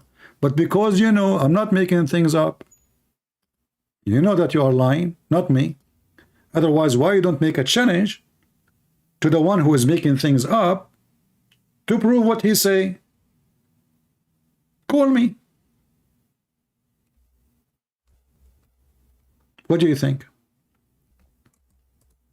I am sure anyone who have strength of knowledge, sure about his religion, he will be happy to take such a challenge.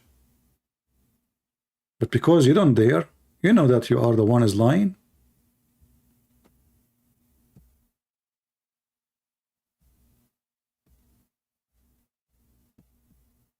Any Abdul?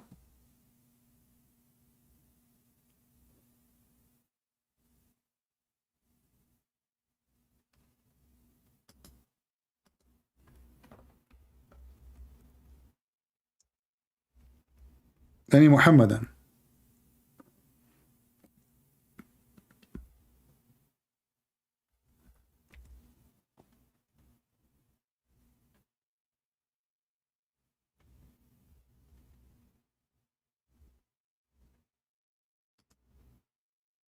Who there?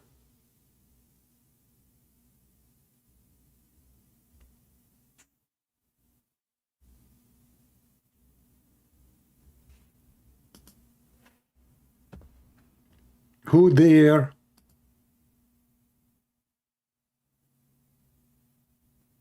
You know, sometimes I feel like a Muslim sitting in front of the mosque, and those believers, they don't give a penny.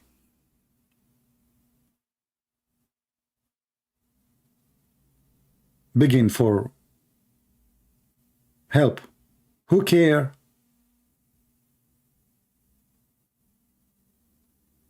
Who dare?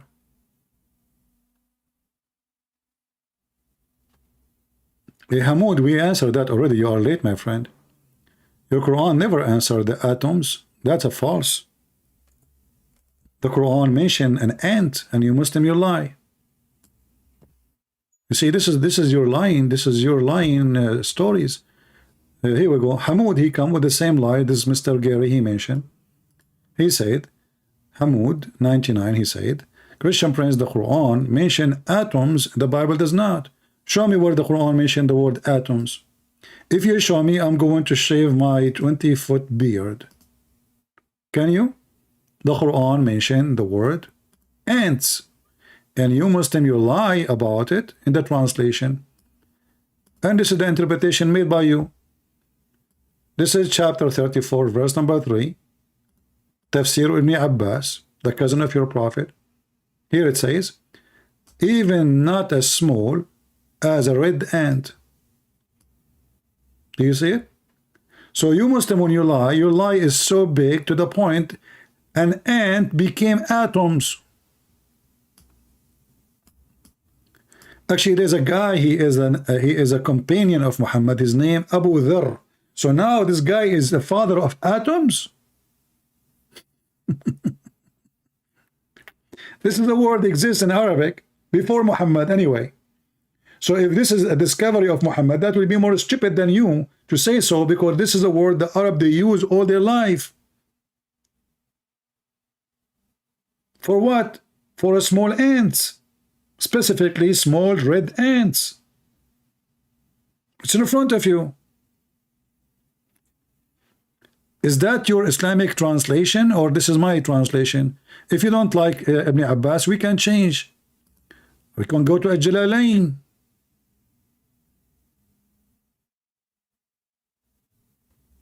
You Muslims lie.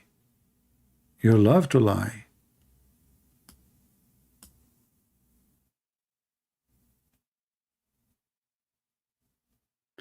Do we have any Abdul would like to call us? You see here in the translation here, in the English, he says the weight of an atom. In Arabic, it says dharra. In English, they say atom. Liars.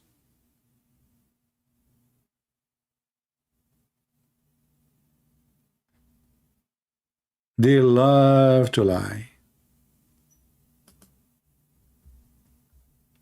Any Muhammadan who love to lie, dare to call me and lie to me.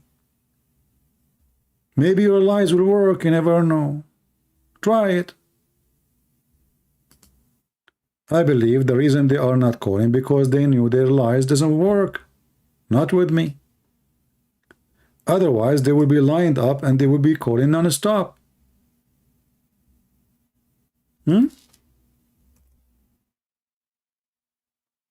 Any Muslim.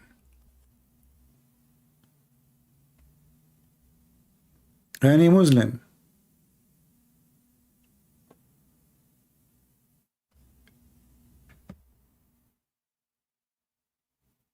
The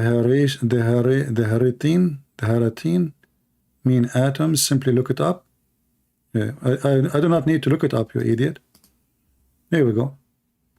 This is your prophet. They ask him about killing the children of non-Muslims, and the same word is used there.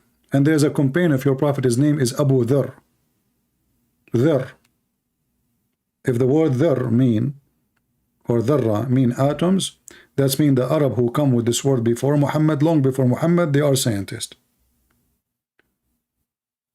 But this is your prophet. This is a word used for something small, specifically when you speak about, you can use it for even sand.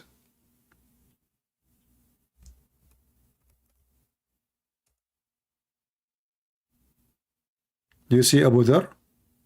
Abu Dhar. See it? Abu Dhar. In the English translation, they say Abu Dhar, D-H-A-R, which is funny. Abu Dhar. You have the father of the ants. You have Abu Huraira, the father of the cats.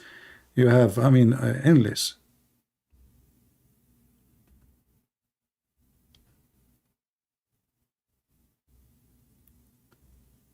Do we have any Muslim here who dare to call and prove us wrong?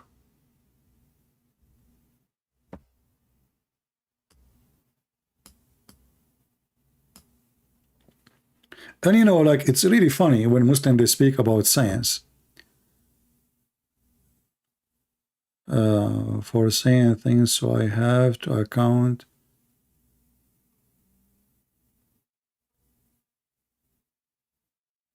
So now look at the deception. Dharra have many meaning now. No, it doesn't. Dharra have one meaning in the language today, because you know the Arab they try to find something fit with the science discovery. So they say we will use the word dharra to speak about atoms, because in the language dharra speak about the smallest thing, which is the ant. But dharra never was about atoms, never was before. And now today in the language, if you want to speak scientifically, you cannot even use that word. But in the dictionary, the word dharra,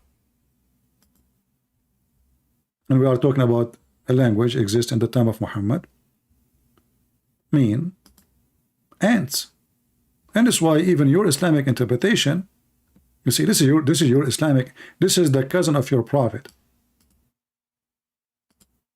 Why he's saying ant if it's not ant? Why he is saying that? This is the cousin of your prophet.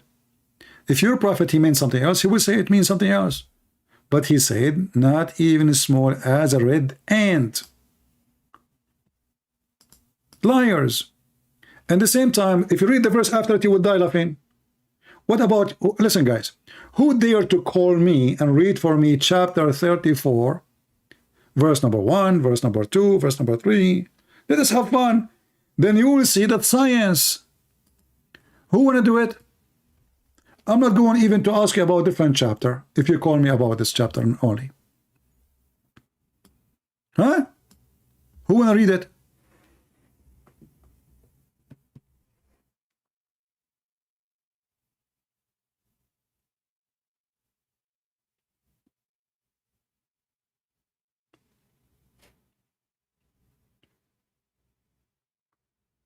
Anyone dare to call me?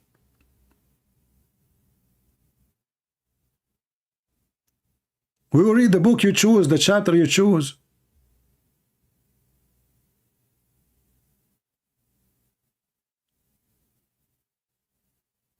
Anyone? Do you know why they will not call? Because this is the same chapter speaking about the flying carpet of Solomon.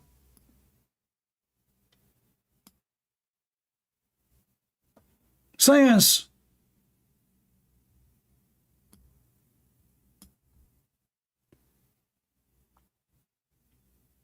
Do you see the science? Flying carpet of Solomon can fit for 600,000 chair, and all his kingship equipment, army, soldiers, fighters, cook, chickens, animals, all of them, they fly in the top of the flying carpet of a prophet Solomon. Science. The same chapter. Mr. Atoms, are you there?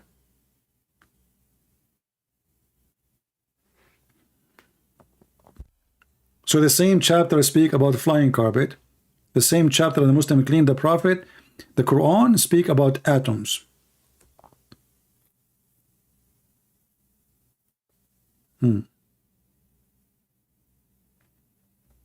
Salah, he says, an ex-Muslim, he referred me to this channel.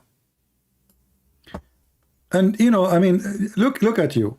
You are coming here to complain, but you just said an ex-Muslim, obviously he left Islam because of me. He referred you to this channel.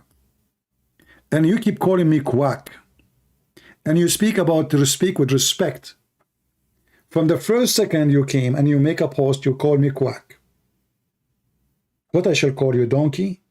Well, I have respect for donkeys. They are nice animals and friendly. You are not. You are the same as the Quran speak of. The Quran says that there is some people who carry books. He was insulting the Jews. They are the same as donkeys who carry books, but they cannot read them. But if you think about it, who is the one who cannot carry the books? Muhammad. Muhammad, they gave him the Torah. He cannot read the Torah. Chapter 62, verse number 5 says, the likeness of those who were entrusted with the obligation of the Torah, i.e., blah, blah, blah. I mean, look at the translation, i.e., obey. Where this text is coming from? I mean, look at this liars when they translate. All of this is not in the Quran. Change the translator, you will see different text, totally different book. As if we are reading different book. Look what happened. It became so small. The similitude of those who were charged with the Torah, but who subsequently failed of those obligation. This is what the Quran is saying. I will go with it, no problem. Is that of the donkey which carry a huge thumbs, but he didn't understand them not. But this is Muhammad. Muhammad, he carried the Torah. Muhammad, he carried books. He cannot read a single letter of them. And he cannot understand. To the point, Muhammad, he thinks that the Christians, their Trinity is Allah and Mary. Who is the third? Any Muslim can tell me?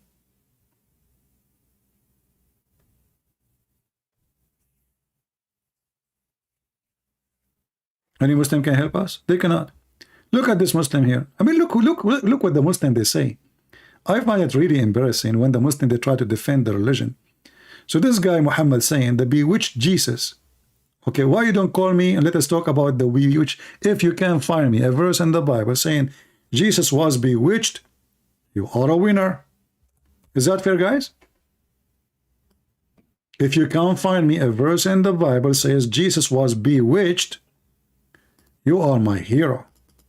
However, as long you are making fun of the one who bewitched, isn't you Muslims believe that Muhammad was bewitched? To the point, instead of having sex with his wife, he have sex with the goat? Let's go to the proof. You see, we are not like you. We make things just to insult. We have a proof. Here we go. Is that your prophet wife, his first witness, Aisha? And this is Al-Bukhari, Sahih Hadith, saying that the prophet continued for such and such period, imagining that he had intercourse with his wives, but in fact he was not. Why? Because here it says, the angels, they came to Muhammad, it says, what's wrong with this man? The later replied, he was under the effect of magic. Maybe you don't like this one. Let us go to different hadith.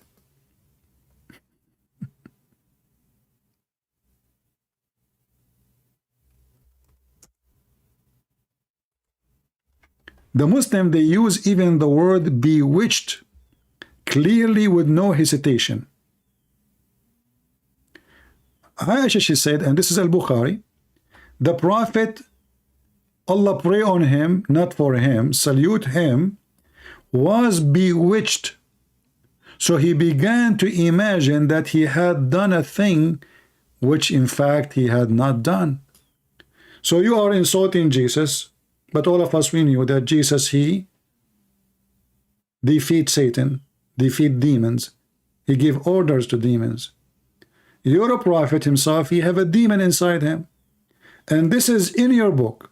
And this is authentic book saying that Muhammad was controlled by demons. Do you see it?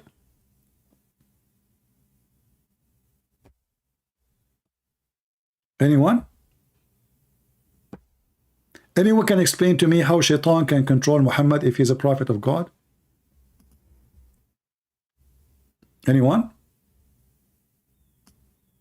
No Muslim can do it. They are ashamed of their prophet. They are ashamed of their God.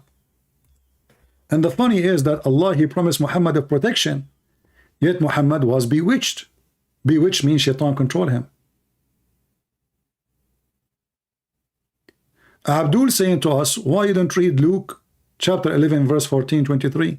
Well, why you don't call me and I will read it and everybody will laugh at you? Are you ashamed? You see, you don't even dare to read for us what you are saying. You don't dare to answer about your prophet because you know that you are a fraud.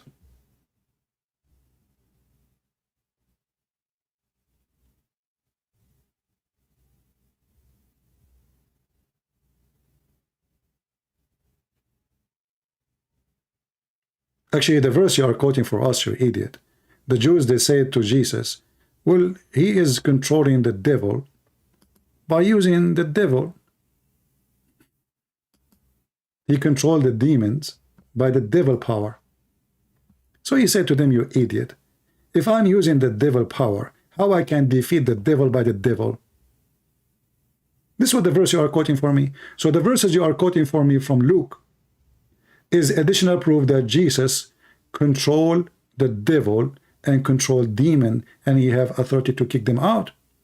So he said to them, if I cast out demon by Beelzebul, which is the name for Shaitan in the Hebrew language, one of the names, by whom your son cast them out, therefore you will be the judge. But if it will be, it is by the finger of God that I cast out demon, then the kingdom of God has come to you, upon to you. So Jesus saying to them, I am The kingdom of God is coming to you. And you're accusing me that I am casting out demon by the devil. Same time we see Muhammad, he have no control of any demon. He himself was controlled by the demon. So you are an idiot. You quote for us verses clearly proving that Jesus, he free people from demon. And your prophet, as you see in the front of you in the screen, he was controlled by demon. How that can happen? How Jesus can cast Satan out? And Muhammad, he can't even cast Satan out of himself. You see, when the Muslim, they say bewitched, what does that mean? Who is a Muslim can explain to us what does that mean that Muhammad, he was bewitched? Hasbara is saying amazing. Yeah, amazing Hasbara. Focus with me. Otherwise, I will send you free shipping and handling. The Quran is amazing, my friend. Here we go. The Quran is made by someone who was bewitched. Some Muslim, they say that Muhammad was bewitched for 12 months. Some Muslim, they say 6 months. It doesn't matter how much. So Muhammad was making Quran all this time and he is under the control of the devil. How you solve this problem now? It's in front of you. All the Muslim who keep saying contact me, I will explain to you, you are a potato, I will block you. I gave you a chance to call me, I put your text in the chat, I put your text in the screen, and you are a coward, and you are still saying contact me if you like to. He will go answer the question. What kind of a prophet sent by God? He was bewitched by a man, and the man, he used shaitan to control him. And if Muhammad now is being bewitched, controlled for a year according to Muslims, how many chapters within 1 year Muhammad he gave to you? It's from shaitan. You see, if I am the one who is using the word bewitched, the Muslim, they will say is lying. This is your website. This is the most authentic book after the Quran. And the one is witnessing for Muhammad being bewitched is Aisha.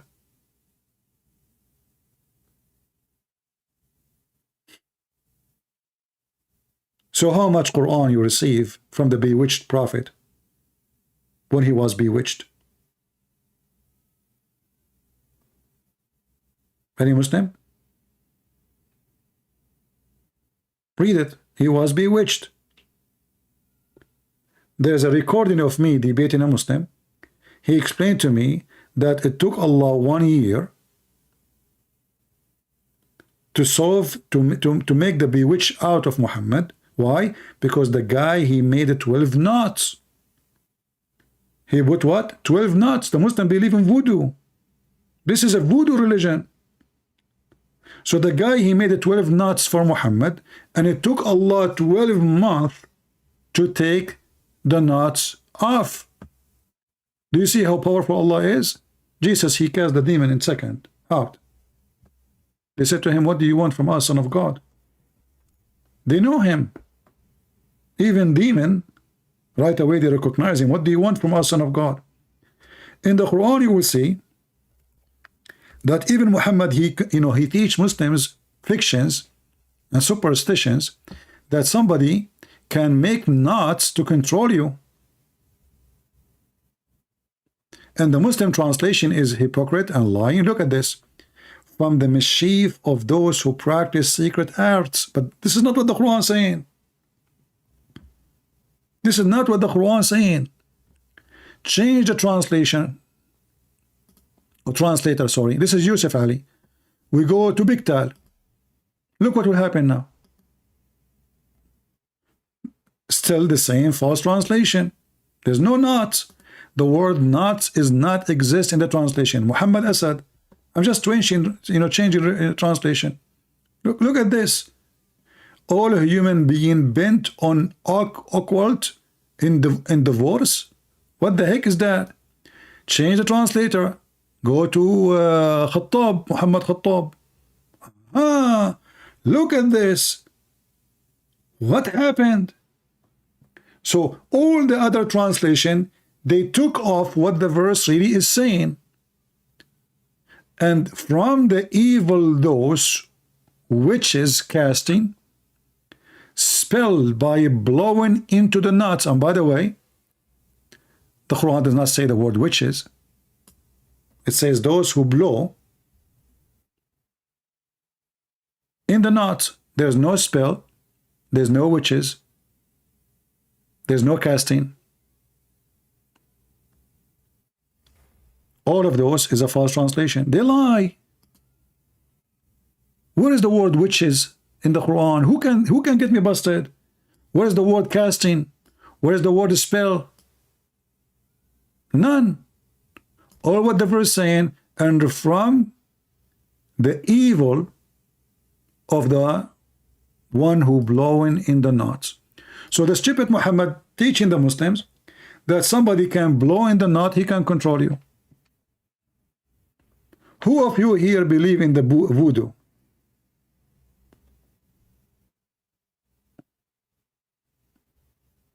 Anyone here believe in voodoo?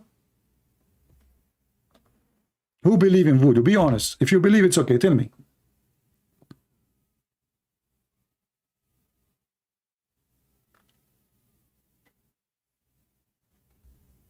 Anyone believe in the voodoo? Voodoo is a stupid thing. There's no such a thing. You have to be mentally, ill. People fool you. What voodoo? Here we go. Do voodoo for me.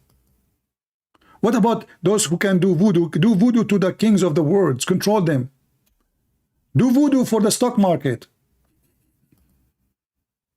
Do you see? I mean, this is silly.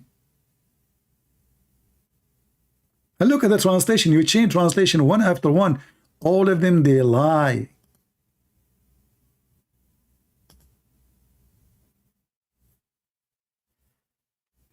What voodoo? Blowing in the nuts? So this is God speaking, that there is somebody can blow in the knot and he can control you. Hey Muslims, who of you can blow in the knot until tomorrow to control Joe Biden? So he will convert to Islam. Bewitch him. He's already bewitched, actually. You do not need to do a lot of work.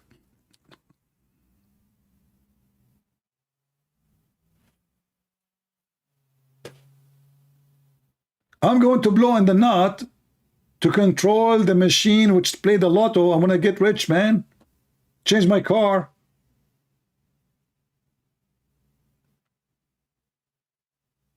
Too old. And if there is a girl, she don't like you, what about we blow in the knot and she will like you? I mean, we can change the whole world. And then if we ask the Muslim, by the way, who is the one who opened the school of Harry Potter? What the Muslim, they will say? Harry Potter is fiction. Liar. It's in the Quran. Allah, he sent 2 angels to teach black magic. Where they landed in the Tower of the Babylon. I mean, can you believe it? This stupid book, they speak about science in the Quran. So this guy Gary, he did not see the stupidity of this book. Allah, he sent 2 angels to open a school of Harry Potter to teach you black magic. Before you join the school, you have to sign disclaimer. What the disclaimer says? Brother, before but neither those taught anyone such a thing, which means black magic, without saying voodoo, without saying disclaimer, we are only for a trial, so don't do blasphemy. Look what the heck. So this God, he opened a school to teach you magic, and he make you sign disclaimer before you enter the classroom. So why you are teaching them? And what make it more funny, if you read what is the purpose of this school, like what kind of a black magic he is teaching, Allah, is to make the wife and the husband fight. I mean, do you see the noble purpose? They learned from them means to sow discord between man and his wife. What the heck? So Allah, He opened a school, and the purpose of the school to teach how to do black magic, so my neighbor can fight with his wife? It must be God. Only God He do this. I mean, do you see the noble reason to send the angels to the earth? To open a school, brother, so the wife and the husband, they will fight. Who of you here is married? If you are married, give me one. Who is married here? I mean, you cannot. Now I know why nobody can do anything to me. I'm not married. You cannot do black magic to me because the black magic work only if you are married. La la la la la la la. But what the heck? So now, if you are married, let me do black magic so you fight with your wife. Shankaput shukaku karukiku. Ususa sisa. Banzaramun Bruce Lee.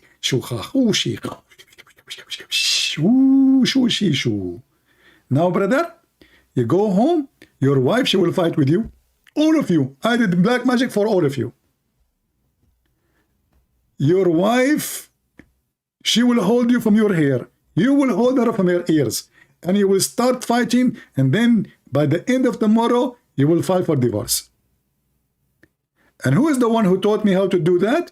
Allah, who sent two angels, the most expert angels, Harut. Look at their name, Harut and Marut. Look how beautiful. Harut and Marut, they open a school, they teach you how to be fool. Harut and Marut, they open a school, so you can be Abdul. Harut and Marut, they make you genius, so you can always say yes. Harut and Marut, they control your brain, and they make you stool. What the heck is that? And then they make a book speaking about science in the Quran?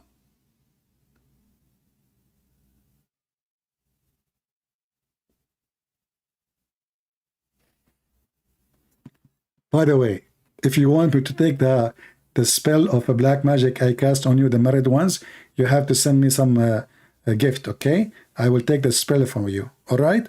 Like you have to bribe me. I'm telling you, you want the spell to take off from you and your wife so don't get divorced, okay? You have to give me some gift like falafel. Okay, falafel is expensive, okay. What about half falafel, half? I'm like, come on, you're so cheap. Even half falafel, you will not pay for it? What kind of customers I have? Okay, listen. Do you know what the lawyer will cost you for divorce? A lot of money. So pay for falafel before it's too late. All right? Can you be a Christian and wear hijab? My friend, there's nothing is called hijab. Even in the Quran. I mean, the hijab is a stupid thing. Hijab is not exist in the Quran except as a veil. You see, hijab, in the old days, all people, they wear hijab, including men. Don't you know? Hijab is something to cover yourself because of the dirt, the dust, the desert. So men, women, they wear it. What does this have to do with religion anyway? However, when the Muslims, they speak about hijab, it was for a very simple reason. It's not to cover the hair, it's to cover the ass.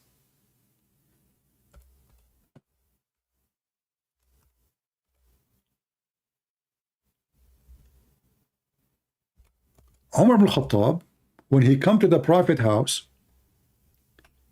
he always spy at his wives when they are doing poo-poo.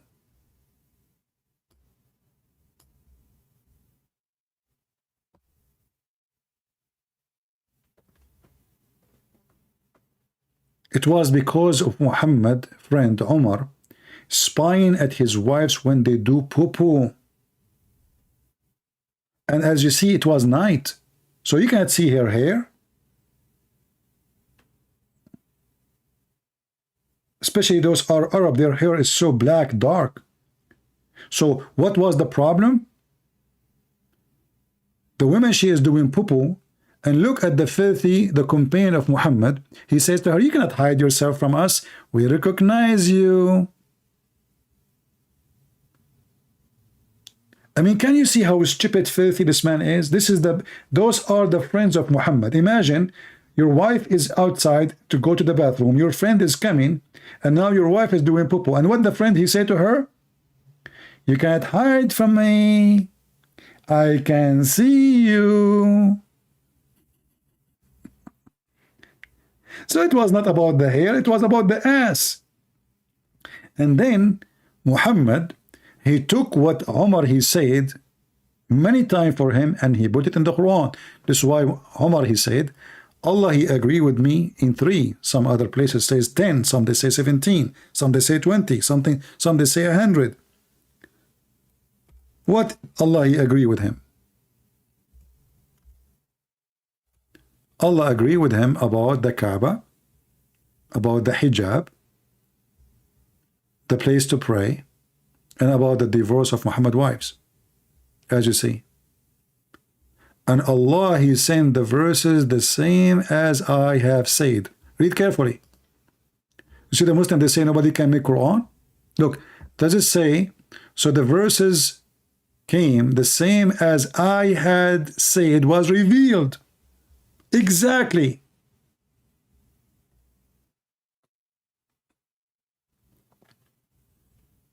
Hijab is not even a cover for the head. It's a curtain. It's a veil. You have to veil yourself totally. You cannot veil yourself by covering your head. How we can prove that? Easy. In the Quran, you go, even Allah himself, he have a hijab. So where Allah he speak, Allah will not speak to anyone except from behind the hijab. Behind. This is the hijab. What the Muslim translate as veil. So Allah speaking from behind it. So if the hijab is a word mean hair cover, that's mean Allah he cover his hair and nobody can see his hair. This is the word hijab in front of you. Here we go in Arabic. Allah speak not to anyone except from behind the hijab. So people, they have wrong understanding, and the Muslim, they are ignorant about their religion, and they say stupid things, have nothing to do really what the Quran is saying and what the religion meant. Hijab is not a cover for the hair. Hijab is a curtain. Muslim women, they should hide behind a curtain, not cover their head with hijab. Hijab is a curtain, is a veil. You veil yourself totally. Nobody can see you. So what the Muslim they did later, they wear a veil. Why? Because now we have the curtain, all of it in top of us, so we can go in the street.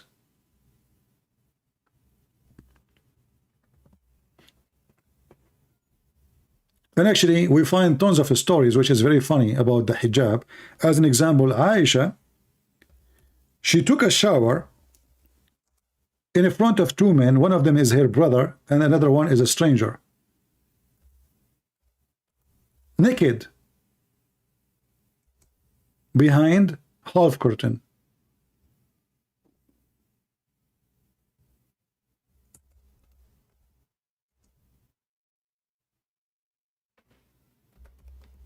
Let me see if I can find you the hadith.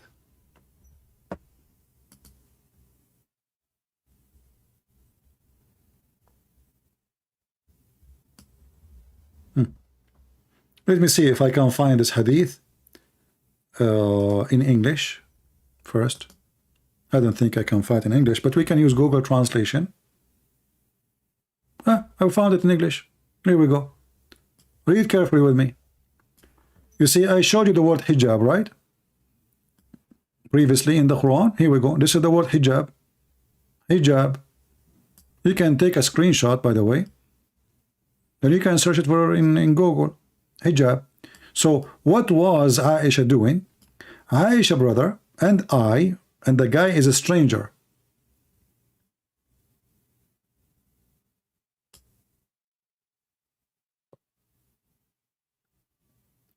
He went with Aisha brother and he asked her about the bath the Prophet he used to do. Imagine the woman, she took a bath in front of them.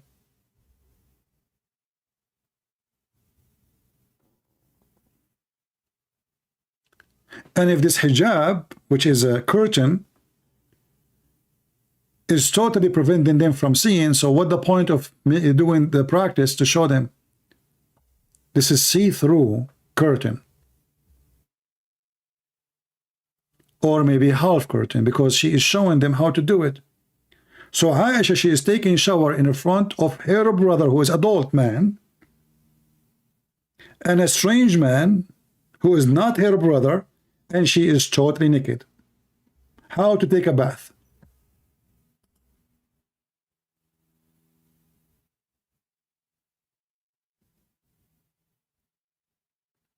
And this is Sahih al-Bukhari.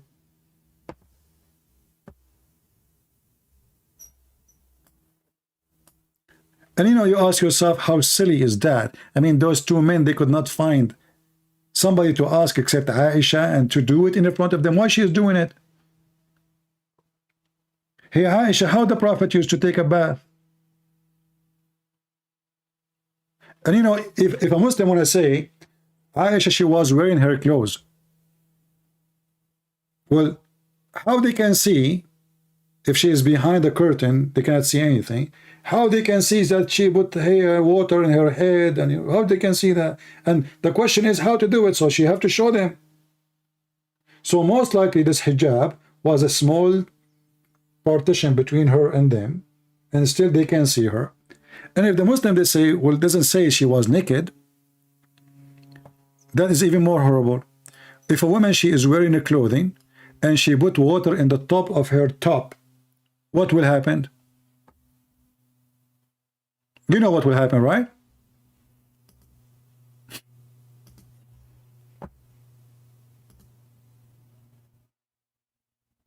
You know what will happen, right? Without clothing, or with the clothing, it doesn't make any difference.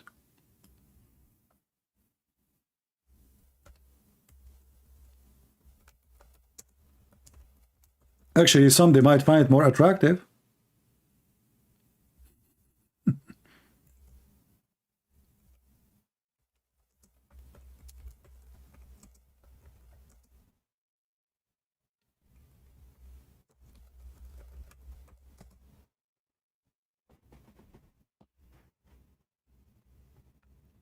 I search in Google for women swimming with the, I cannot show them. I mean, this is too much.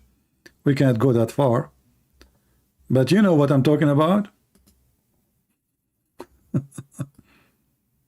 No, I cannot show this. This will be too much exposure.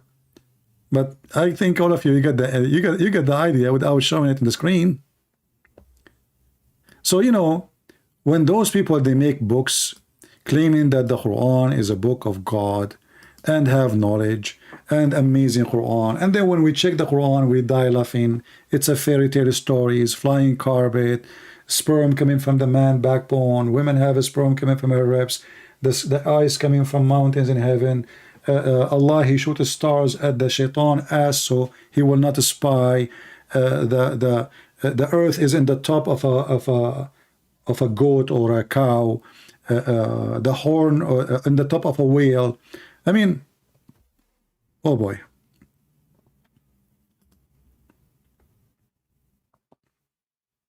Yet they claim that the Quran is an amazing book. So what do you think, Muslims? We ask you, we challenge you to join us. None of you dare to call us. None of you.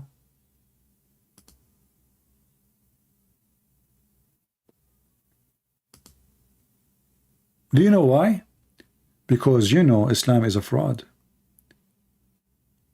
If Christian Prince is a blonde American, European, he don't speak Arabic, he do not know anything about Islam, you will see a long line of Muslims calling.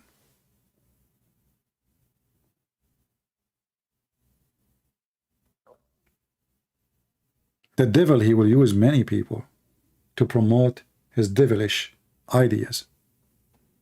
And you know, very simple way to know what is from God or not. The Bible says, the Lord, he says, from their fruit you shall know them. if I write a book, let us say I write a book and this book is so good, but still my fruit is ugly. What does that mean? From their fruit you shall know them. But we examine the fruit of the Quran, we see it's an evil, ugly, disgusting. Not only it's full of fairy tale stories, laughable stories, contradictions, invalid information, history, wrong, even the Arabic is horrible. Even the Arabic is horrible.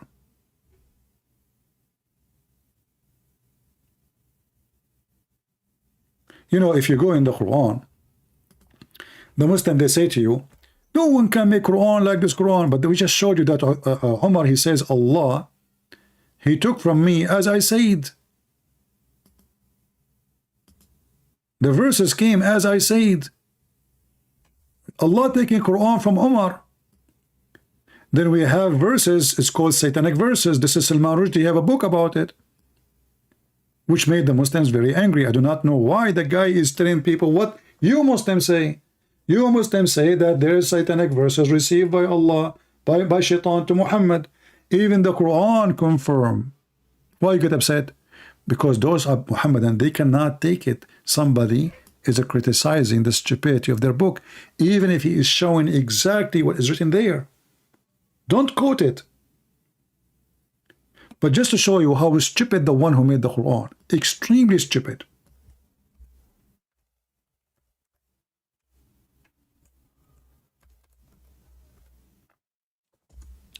One of you actually, he sent me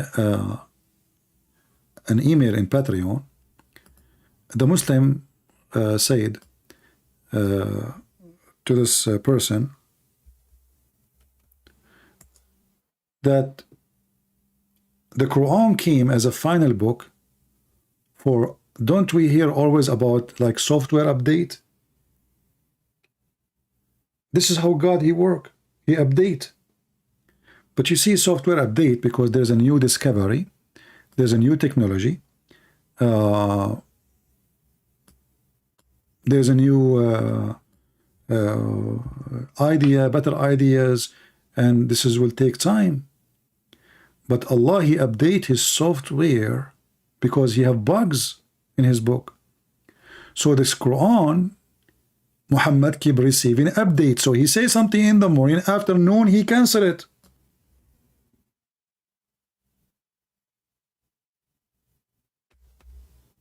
Can you believe it? Something wrong with this website is not opening. It's case a network error.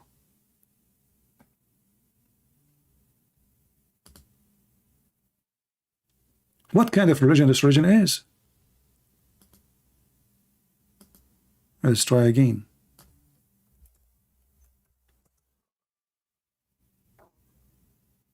The website is down. So the Quran says, no, nothing Allah he said of his verses, he abrogated or he caused to be forgotten, but he will make something better or similar. Here you notice the stupidity. Allah will cause you to forget Quran. Why? So he can make a better Quran.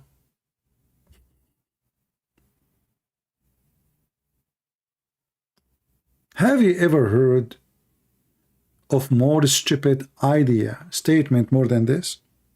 This is a self-admission made by the God of Islam, Aka Muhammad, that the stupid God, he noticed that he need to fix. So what he do? His stupid Quran is full of errors and mistakes. So he will go to the Quran and he will change the Quran and he will cause you to forget Quran, and then he will send something Quran like the Quran he made you forget or better.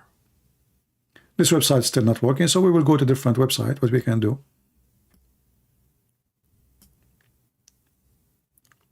chapter 2. For some reason this website is not functioning.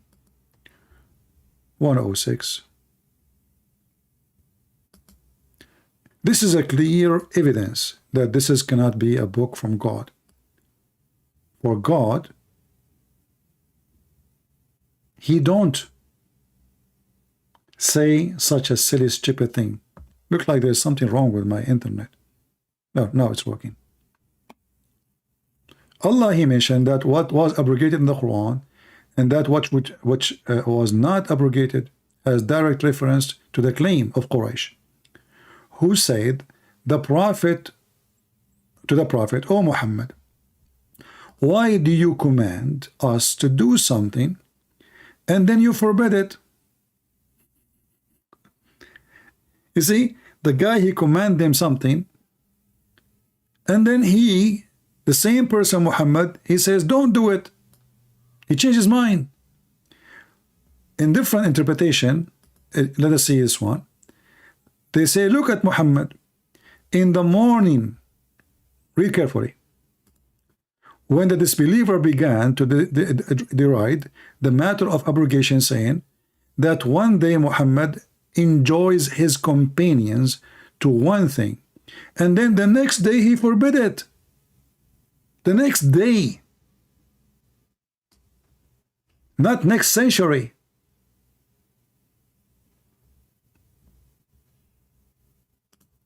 And when Muhammad, he enjoyed the command, he is enjoying the command of Allah. So how Allah, he make a command in the morning, after less than 12 hours later, we have a command to forbid the previous command?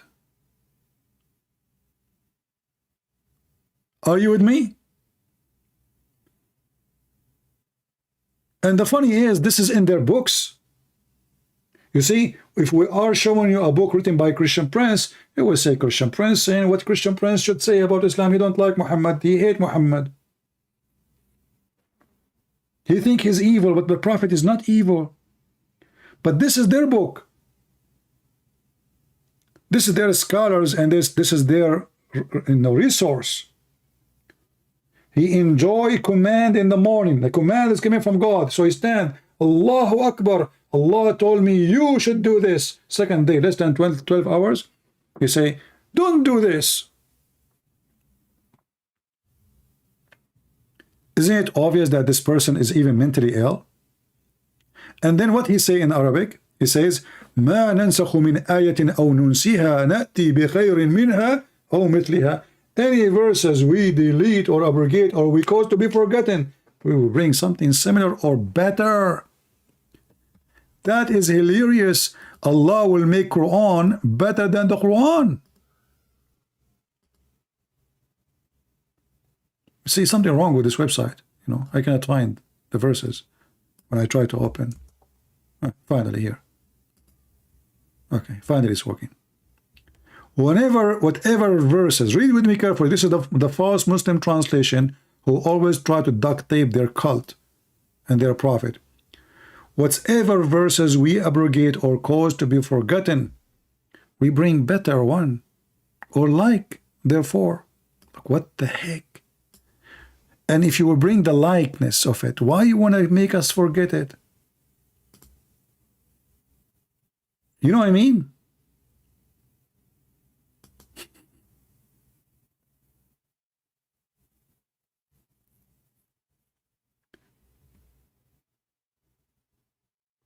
So this God, you ask the Muslim, is the Quran preserved? They say yes. The Quran says no, the Quran not preserved. Allah caused you to forget the Quran. Who caused the Quran to be forgotten? The Muslim, they say shaitan. Wrong. Allah. So this God, he made Quran for you, and then he caused you to forget the Quran. Okay, why you want to cause them to forget the Quran? Is it a shameful thing? And did they?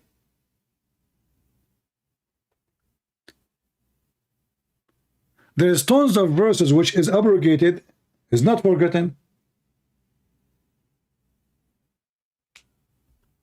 So my friends, as you see, this is a shish kebab religion. We Arab Christians, we laugh at it. Western, because they don't speak Arabic, they don't have access to the bathroom library.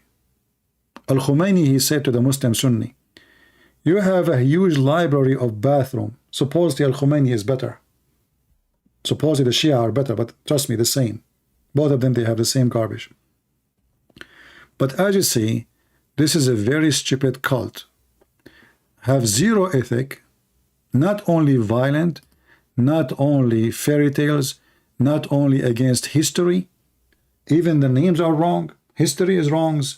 Everything is wrong. But even the simple logic about God cannot be true. God, he makes something in the morning. He ordered in the morning. He's a prophet. He forbid it afternoon.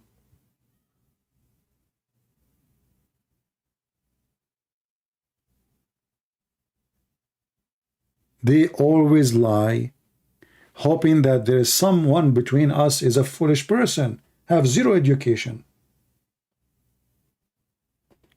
And this is why what we do is very important. So your kids, your wife, your family, they will not be fooled. We are putting between your hands very powerful information so you can fight this cult. And as you see, somebody mentioned in the chat, Iran. As you see, the Iranian Muslims, they are desperate to leave this cult. What Islam brought for them? Shame, depression.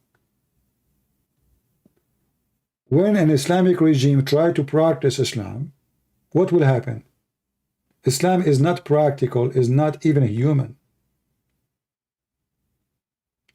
You go to Iran, you are allowed to rent a woman for sex for 3 hours, 2 hours, but you cannot walk in the street without hijab.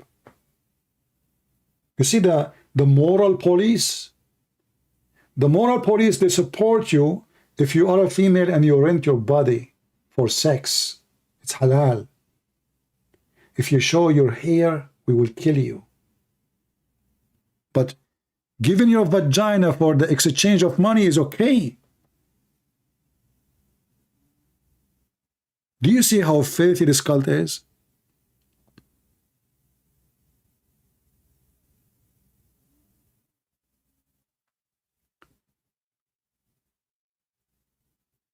Islam might be attractive for the foolish one for some time, because they did not know what Islam is. But when Islam ruled them, they spit on it. You see, the Egyptian, they have the Muslim Brotherhood ruling them for almost a year. Before the end of the year, more than 40 million Egyptian Muslims went in the street against Islam. In the beginning, they voted for them because they thought, okay, you know what? We tried everything. Let us try the religious Muslims. Those, they can fix the country. They are religious.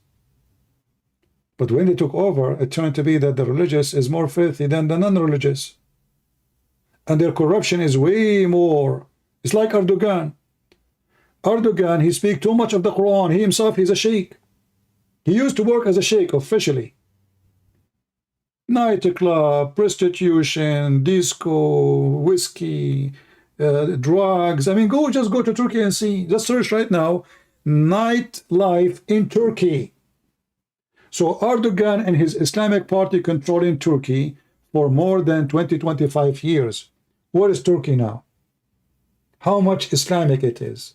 His wife, she wore hijab.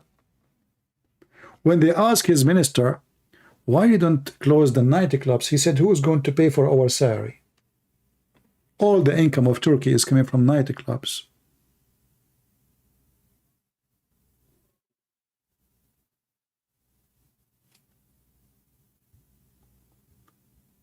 But Erdogan, he keep talking about Islam, and Islam is a solution. But you go to Turkey, you know, by the way, I received a copyright strike. You know, you remember the video we played for you before about the one who come with the science in the Quran, Harun Yahya? Do you remember? This, you know, imagine this guy, this is Cap. He don't want me to play the video.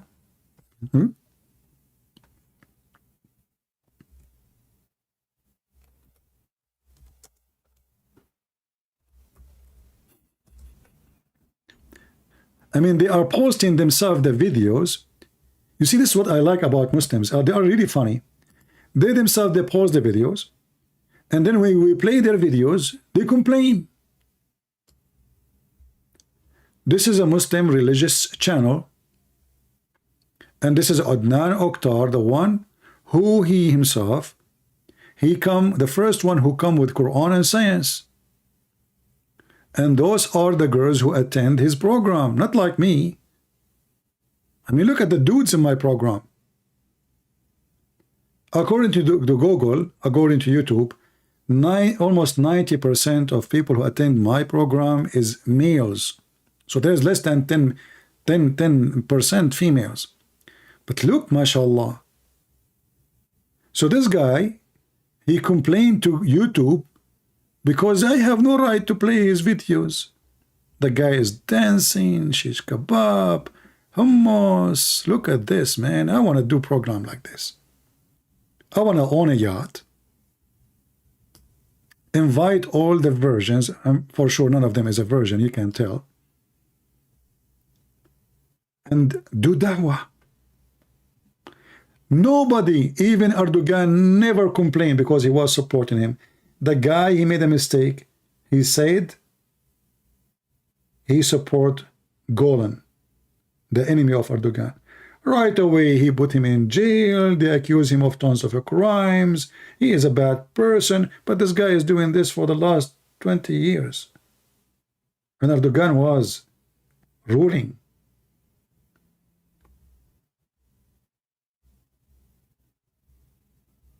Alhamdulillah.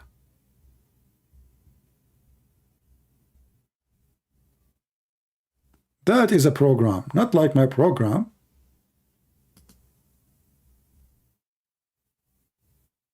Man, oh man. If I can get actually those people to attend my programs, I would get millions of viewers immediately. You know? And the funny here, it says, Turkish cult leader sentenced to 1,075 years. Why? Why is a cult leader? What he did? What do you mean cult leader? Go and watch the videos of Yasser Zakir Naik. What is name? The guy, Yusuf Estate. He saw his book. He says, this is what we need. This is what we need, brother. He was going to do a speech. And then he saw the book of Harun Yahya. And he said, yes.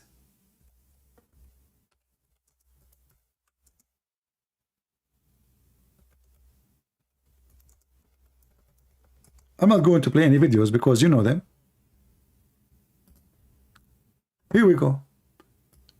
Sheikh Yusuf Estate speak about Harun Yahya, and he is praising him. So he was their hero. What happened?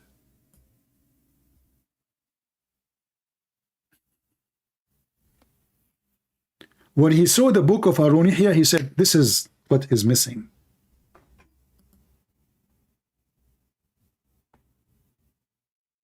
So all the science of Islam and the Quran is coming from Harun Yahya, and Harun Yahya is a fraud. And he is sentenced for 1,075 years.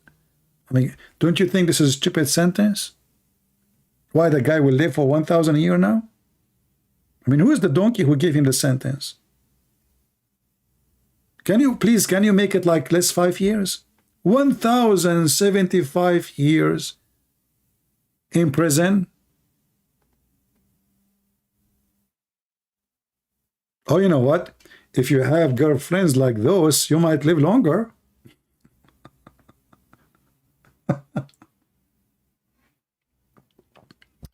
I'm sure you will live longer. Are you kidding me?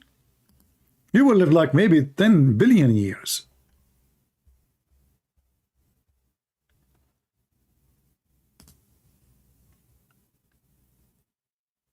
$1,075 years. Are they with him, by the way? That would be fun.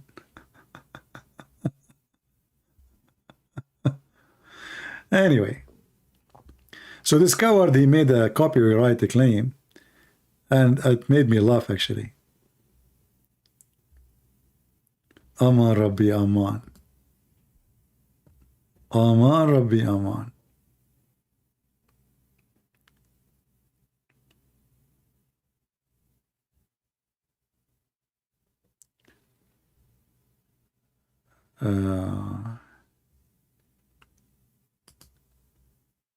Anyway, did we have a good time together?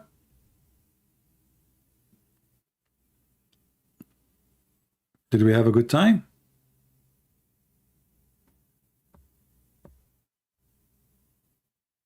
As you see, we open our Skype for hours, and not a single Muslim there to call or to answer, because they knew that their religion really is a fraud. If I am an American, blonde, blue eyes guy who speaks not a single word in Arabic, who knows nothing about Islam, the Muslims will be lining up. What if I am this guy with his name, Patterson? If I am Patterson speak about Islam, how many Muslims will call? All of them. They will be lining up. Because the guy, he know nothing about Islam. And when he speak about it, he look like a fool. So they want to use him. Here, they cannot use me.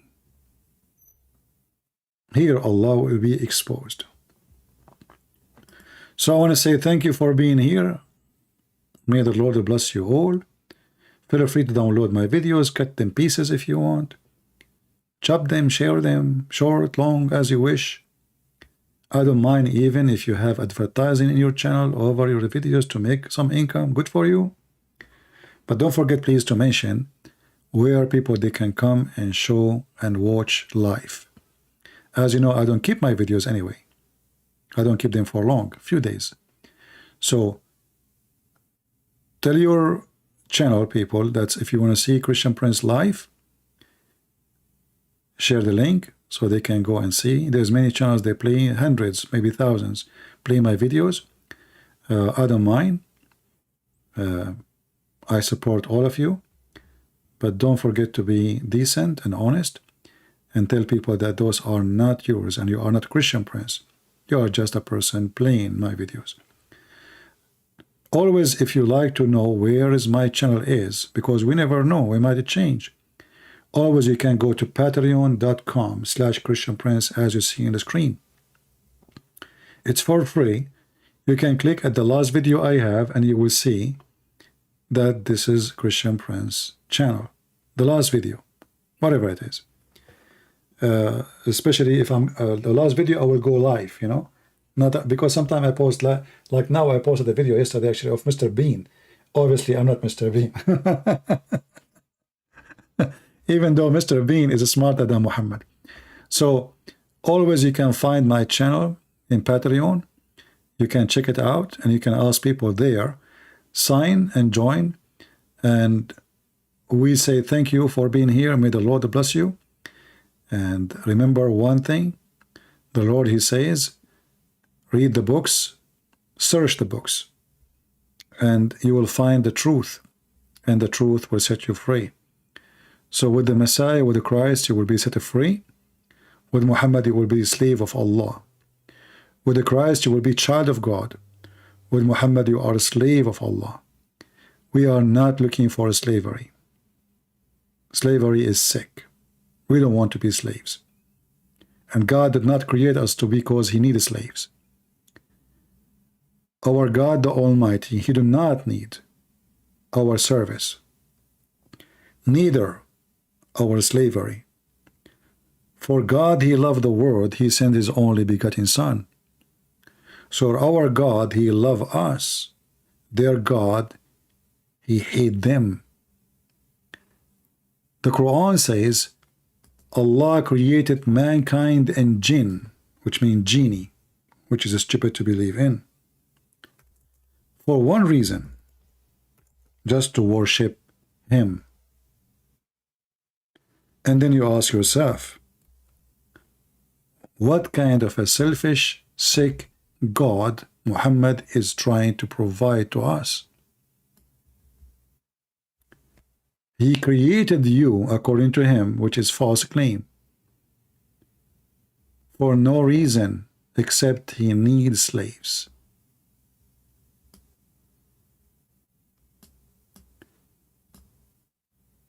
In Islam, God, he needs you as a worshipper. In Christianity, God, you need him. You need his love, for he loves you. So in Christianity, God, he showers you with his love. He considers you as a child of him. In Islam, you are just a tool. You have one purpose, is to worship. In Christianity, Jesus, he come to us in the earth. He did not ask people to bow down, yet they did. He did not ask people to give money. He never took. He did not even own a horse. He was humble. He was down to earth, literally. He washed the feet of his disciples, yet they worship him. So with God, you are a different person. God washing your feet. In Islam, you are nobody. You are not even a mosquito. With Christ, you are very priceless creature for God. That's why he said, when one life is saved, a happiness in his kingdom will be. Happiness. God is so happy, for he loves you. The God of Islam is Satan. From their fruit you shall know them. The promise of Allah is satanic, is lost. Sex, power, money, gold, silver. Go check the Quran. What is the heaven of Jesus? Is different level of happiness. Have nothing to do with gold and silver. Have nothing to do with the greed of the man. Have nothing to do with fancy clothing. You will be the same as angels, free of your needs, in the kingdom of your Father. So when the Lord, he says, those who you are tired, come to me. Come to me and rest. The Lord himself is providing you rest. The God of Islam, he provides you nothing except to worship the devil who tempt you with your sexual desire, with your money desire, with your power. Conquer. Let us attack the Romans so we can get the blonde girls, Muhammad said. What a reason to attack the Roman for. We want to get the blonde girls. Satan speak as Satan, and God speak as God, and Muhammad is nothing but satanic mouth. And when the Quran confess that Muhammad received satanic verses and Allah will take it away, isn't it this is a proof that this is Allah, Satan speaking? Because if Satan can put satanic verses first time, he can put it always.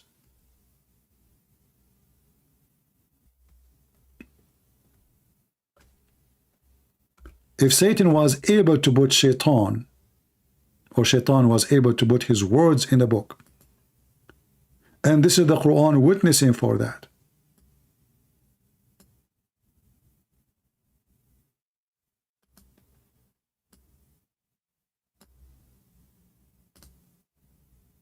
how we can trust this book anymore? And then we read and we read and we read and we see how filthy, how disgusting, how disgraced for mankind. Shaitan, he throw in the mouth of Muhammad satanic verses. Muhammad, he worship shaitan. He bow down to shaitan. And then Muhammad, when people start laughing at him, who he claimed to be monotheist, yet he is worshipping pagan gods, he claimed that this was an act of shaitan, controlling his thought and his mouth. How you can trust such a man? And then Allah will make what shaitan he throw in Muhammad's mouth, a trial. Can you believe it? even shaitan is an act of Allah. So Allah, he sent shaitan to throw satanic verses in the mouth of Muhammad, so people will be confused, and that is a trial. How stupid is that? As the Lord, he said, he cast demon. Muhammad controlled by demons. Shaitan control his mouth, control his heart. Satan, he have no power over Jesus. When the demon, they saw Jesus, they said to him, what do you want from us, Son of God? When Shaitan, he see Muhammad, he speak using his mouth. And the Quran witnessing for that. Chapter 22, verse 52. So listen carefully. There's only one Savior. His name is Christ the Messiah. His name is holy. His act is holy. His life is holy. And he is the holy God. Holy he speak. Holy he do. Holy he live. Holy is coming back. From his fruit you shall know him. Thank you. God bless you. And see you soon again. Take care.